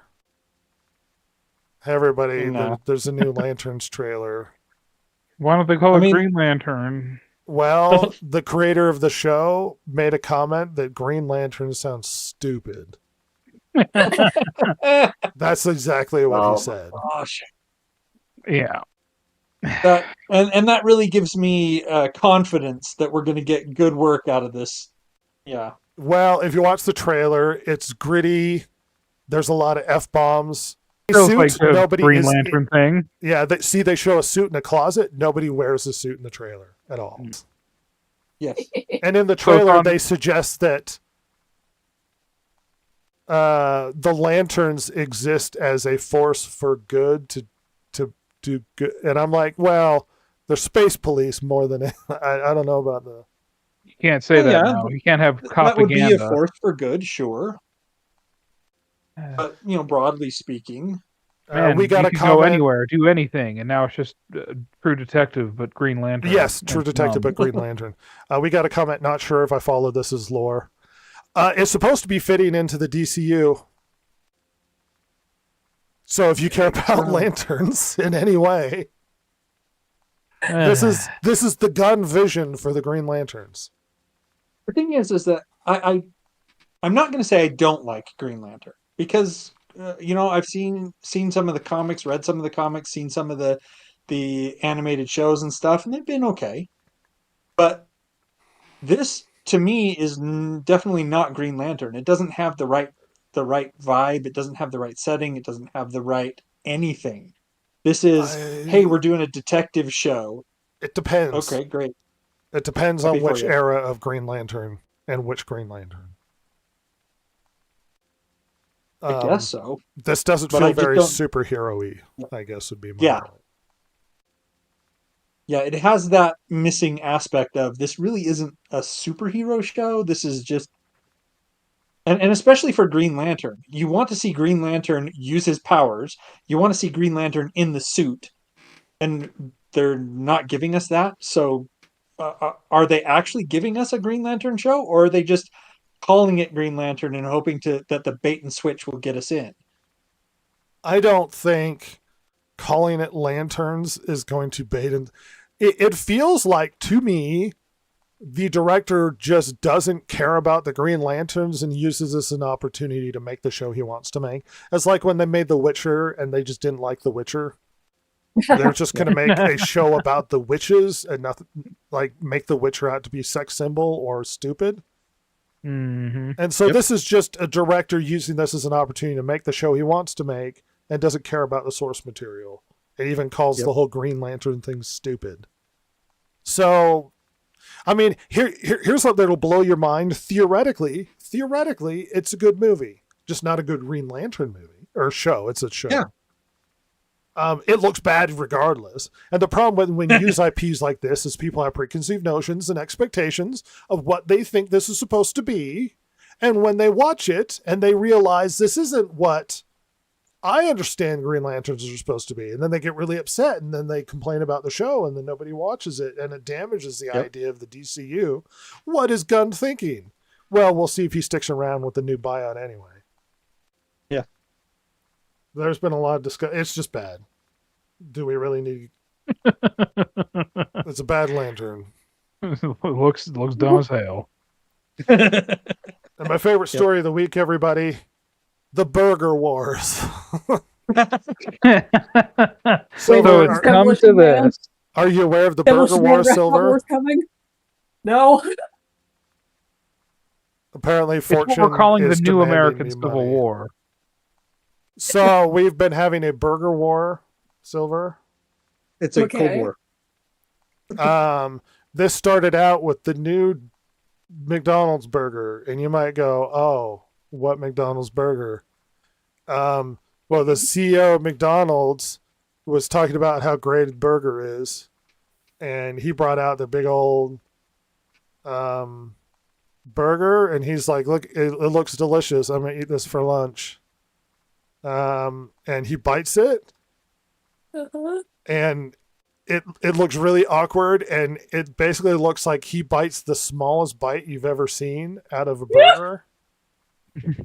Like awkwardly bites the smallest bite of this burger. Yeah, and he keeps calling it a product. Yeah, he calls it a product. And he makes it clear, I'm eating this for my lunch. He goes, I want to make it clear I'm eating this for my lunch. Okay, here's this guy talking about burger. This started the whole controversy. This is a story for Silver. This is Silver's story. That, and he's an awkward looking dude. He's like, "Oh, it's delicious. Look at this burger. Look how great it is. Look at this product that we've come out with. It's amazing, isn't it?" I'm going to skip ahead because he's showing it off. And the best part of this is when he picks it up. Let's watch him take a bite of his company's delicious product, Silver. Look at that bite. Mm. Look how Aw. delicious it is. It's like it didn't bite it. It's still a circle. And then, and I think this is pretty much it. Like, I don't know if he bites anymore.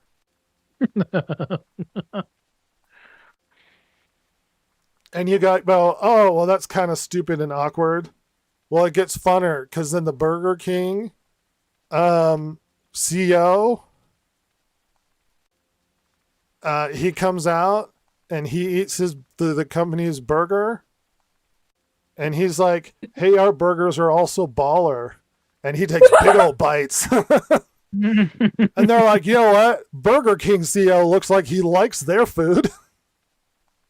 You know what? I'm looking up this burger, and I can say I've had it in the last week. Oh, you have? Yes, it was an accident. Funny story. How'd you accidentally eat a burger? You Well, opened your mouth and it jumped in. yeah, By well, accident. the story goes that my brother was getting. He doesn't eat burgers. He likes his nuggets. So he got nuggets from McDonald's. Yeah, the giant he didn't man look in baby. the bag. Yeah. So he didn't look in the bag, and instead of nuggets, there was a burger. So he was mad, went back to McDonald's. They're like, keep the burger. Anyway, I had that for dinner that night, and it was that burger, which I did not realize. Did you like it as much as the McDonald's CEO? I thought it was good. You probably Good. started with as large a bite. I'm not upset that it's a good burger. I think it was the weird, creepy, I'm going to No, yeah. eat this delicious product and take a baby bite. No, that's why I'm so confused. I'm like, it was a good burger. Why is he like, I can't bite too deep. There's arsenic in the center or something. Well, look how skinny he is. He doesn't buy his products or Just eat the it salad. regularly. Gotta take a tiny bite because I'm vegetarian and I need to get rid of this later. And if I were the CEO of Burger King, I'd be like, this is an awesome opportunity. I'm going to show how delicious our burgers are. I'm going to go Well, not scarf just down Burger one. King. Burger King. Every burger place that competes against McDonald's should be doing this. Well, he just won to the. Well, I mean, freaking Carl's Jr. should be like, dude, and just start cramming 5 of them into his face. Just go off the board. Uh-huh, Yeah, that would be a good marketing. The CEO of McDonald's literally got a reputation for what looks like uncomfortably, reluctantly eating their new product. Oh, tasty. Erg. I love it. Ross, are you committed to the new burger war? I am. Well, I'm already picking sides. I'm making armbands and a uniform. It's going to be a whole thing. What side did you pick? Huh? Oh, I'm not at liberty to say just yet, but don't worry. Oh, I'll okay. let you know. I I picked mean, if Five it's- Guys. Oh, Ooh, Five Guys is Five good. Guys. Heck damn yeah. you. We're allies. Overpriced? Absolutely. Delicious? Absolutely. Most definitely. Yeah. You know it's good when the bag is dripping grease. Oh, yeah. I want a bag of fries and a burger in the bottom of it. God damn it. Peanuts all the way, bro. Very- You have a peanut allergy? Get the hell out of my restaurant. Screw you, loser. Time to die.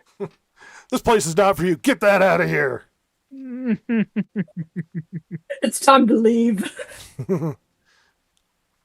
I'm going to be heretical. I don't understand In and Out. I don't either. either. Everybody Like makes such a big styrofoam deal about fries. it. I've never. I'm the been- only one here who likes Americana, I guess. So, you know. No, I love typical. The Americana. only It's just patriot. the burgers. No, mediocre. I'm the only patriot here. It's been proven time and again. Oh, why don't you suck my I'm the balls, lover Ross? of Americana. Huh? That's not Americana. That's some sort of new age fangled thing. I don't do that. That's not. You become some purist. Well, that's not Americana. That's no good. It's no good. I think it's confusing your loyalty to a multi-million, if not billion-dollar company is based solely on aesthetics.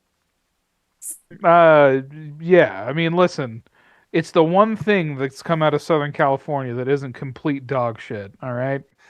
To be fair, I've Might only be been a the couple of case. times, and every time the burger's been And like it's fine, but it's not special. Yeah, burger's always been fine. I think I've also had it like twice. But my You know what I like gosh, about them? the fries I'll tell you this. are terrible. Oh yeah. Oh, I love the fries.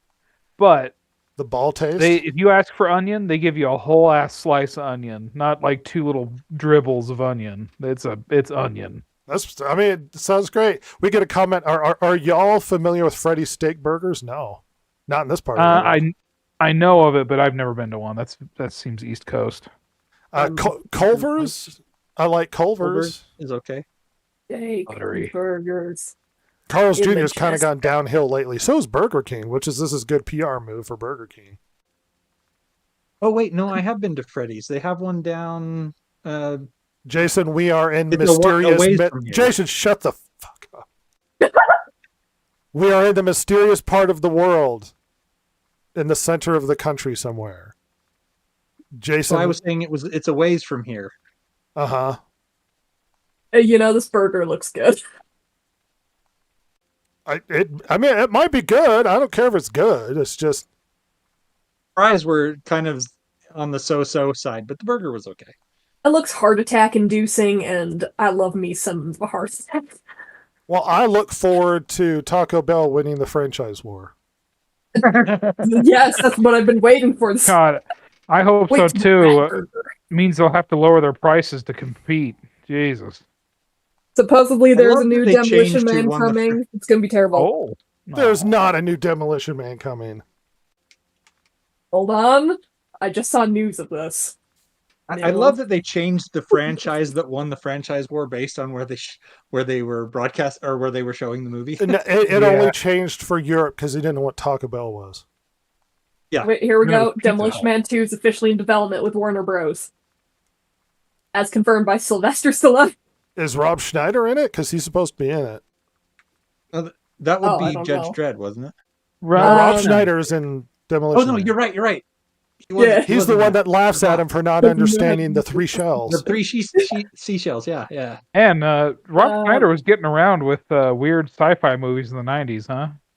Oh, well, back up to Sylvester Stallone, absolutely.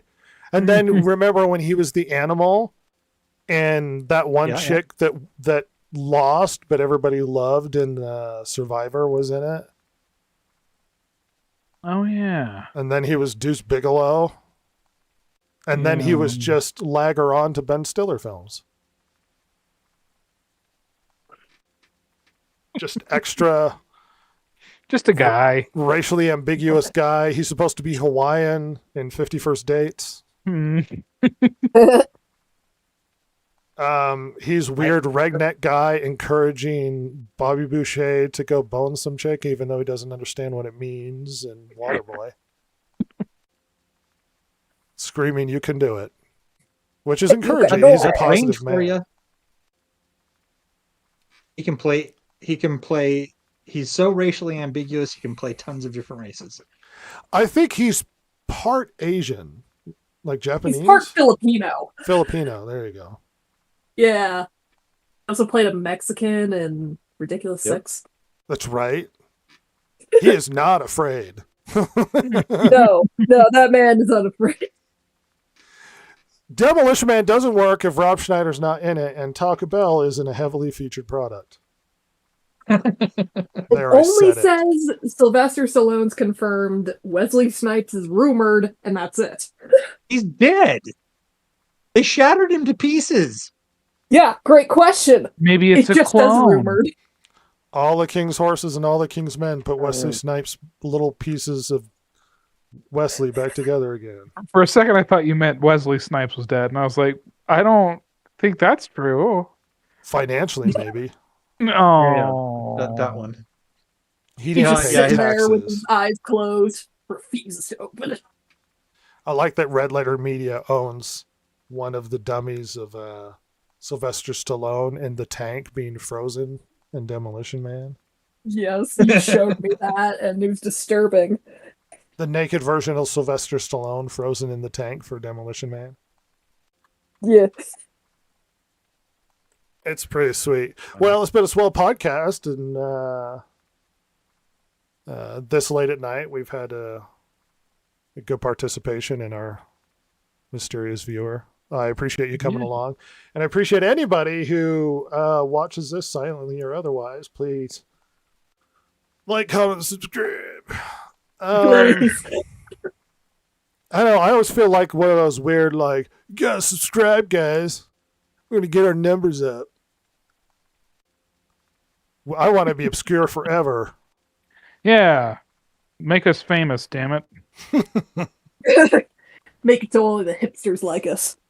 No, remember my theory was I want to stay like nobody watches it, and then eventually we get like behind the music drama where we split off in different podcasts that also aren't successful. And then one of us gets like a drug addiction. Was Ross? Hey, oh, what? I'm clean. Can I be the one that dies I already discussed this. because of black ice on a bad road in Germany or whatever? Yes, absolutely. I want our breakup to be like Creedence Clearwater, where we all just hate one person, like the rest of us just hate the other guy. Silver. Yeah, I was thinking that too. Yeah, just Okay. blame her, and then she's just like, "Yeah, I'm the reason for the success that we did have, actually." With that, or you three leave and then become super successful and leave me behind, and I'm just watching from a distance. No, Silver. I want you VH1 behind the podcast. Absolutely. The problem is I've already vowed that I'm the one that kills Silver. Yeah.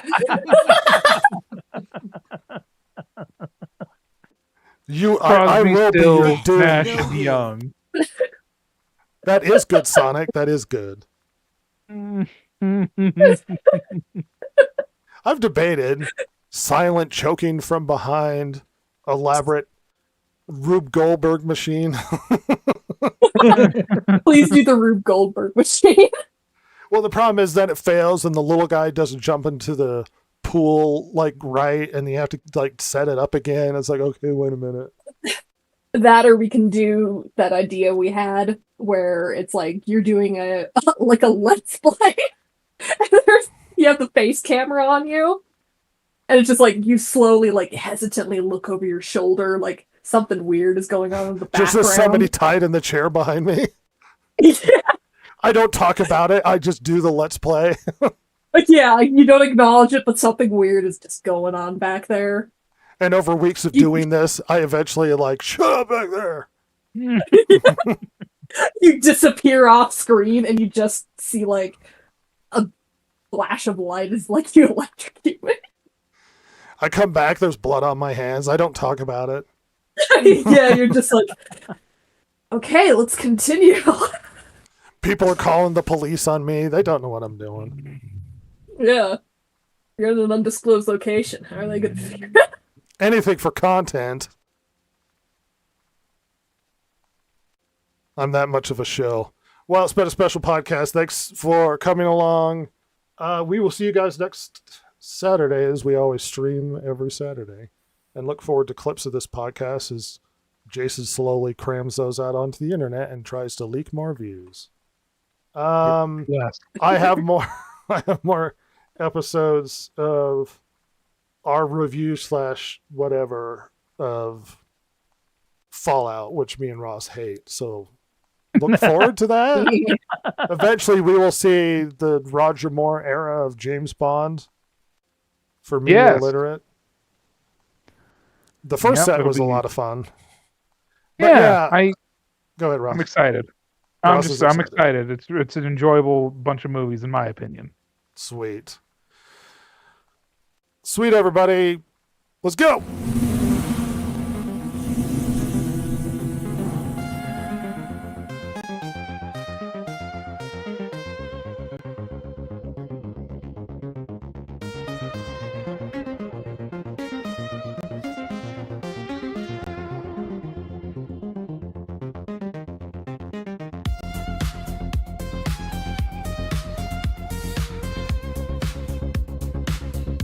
If you like the show, follow Rhett, Jason, Ross, and Silver, the world's most lethally stupid internet personalities, on Twitter at DG Podcast or on Instagram at Distracted Gamers.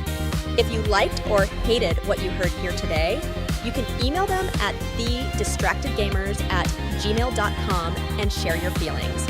Not that Jason would care, since he hasn't any, of course.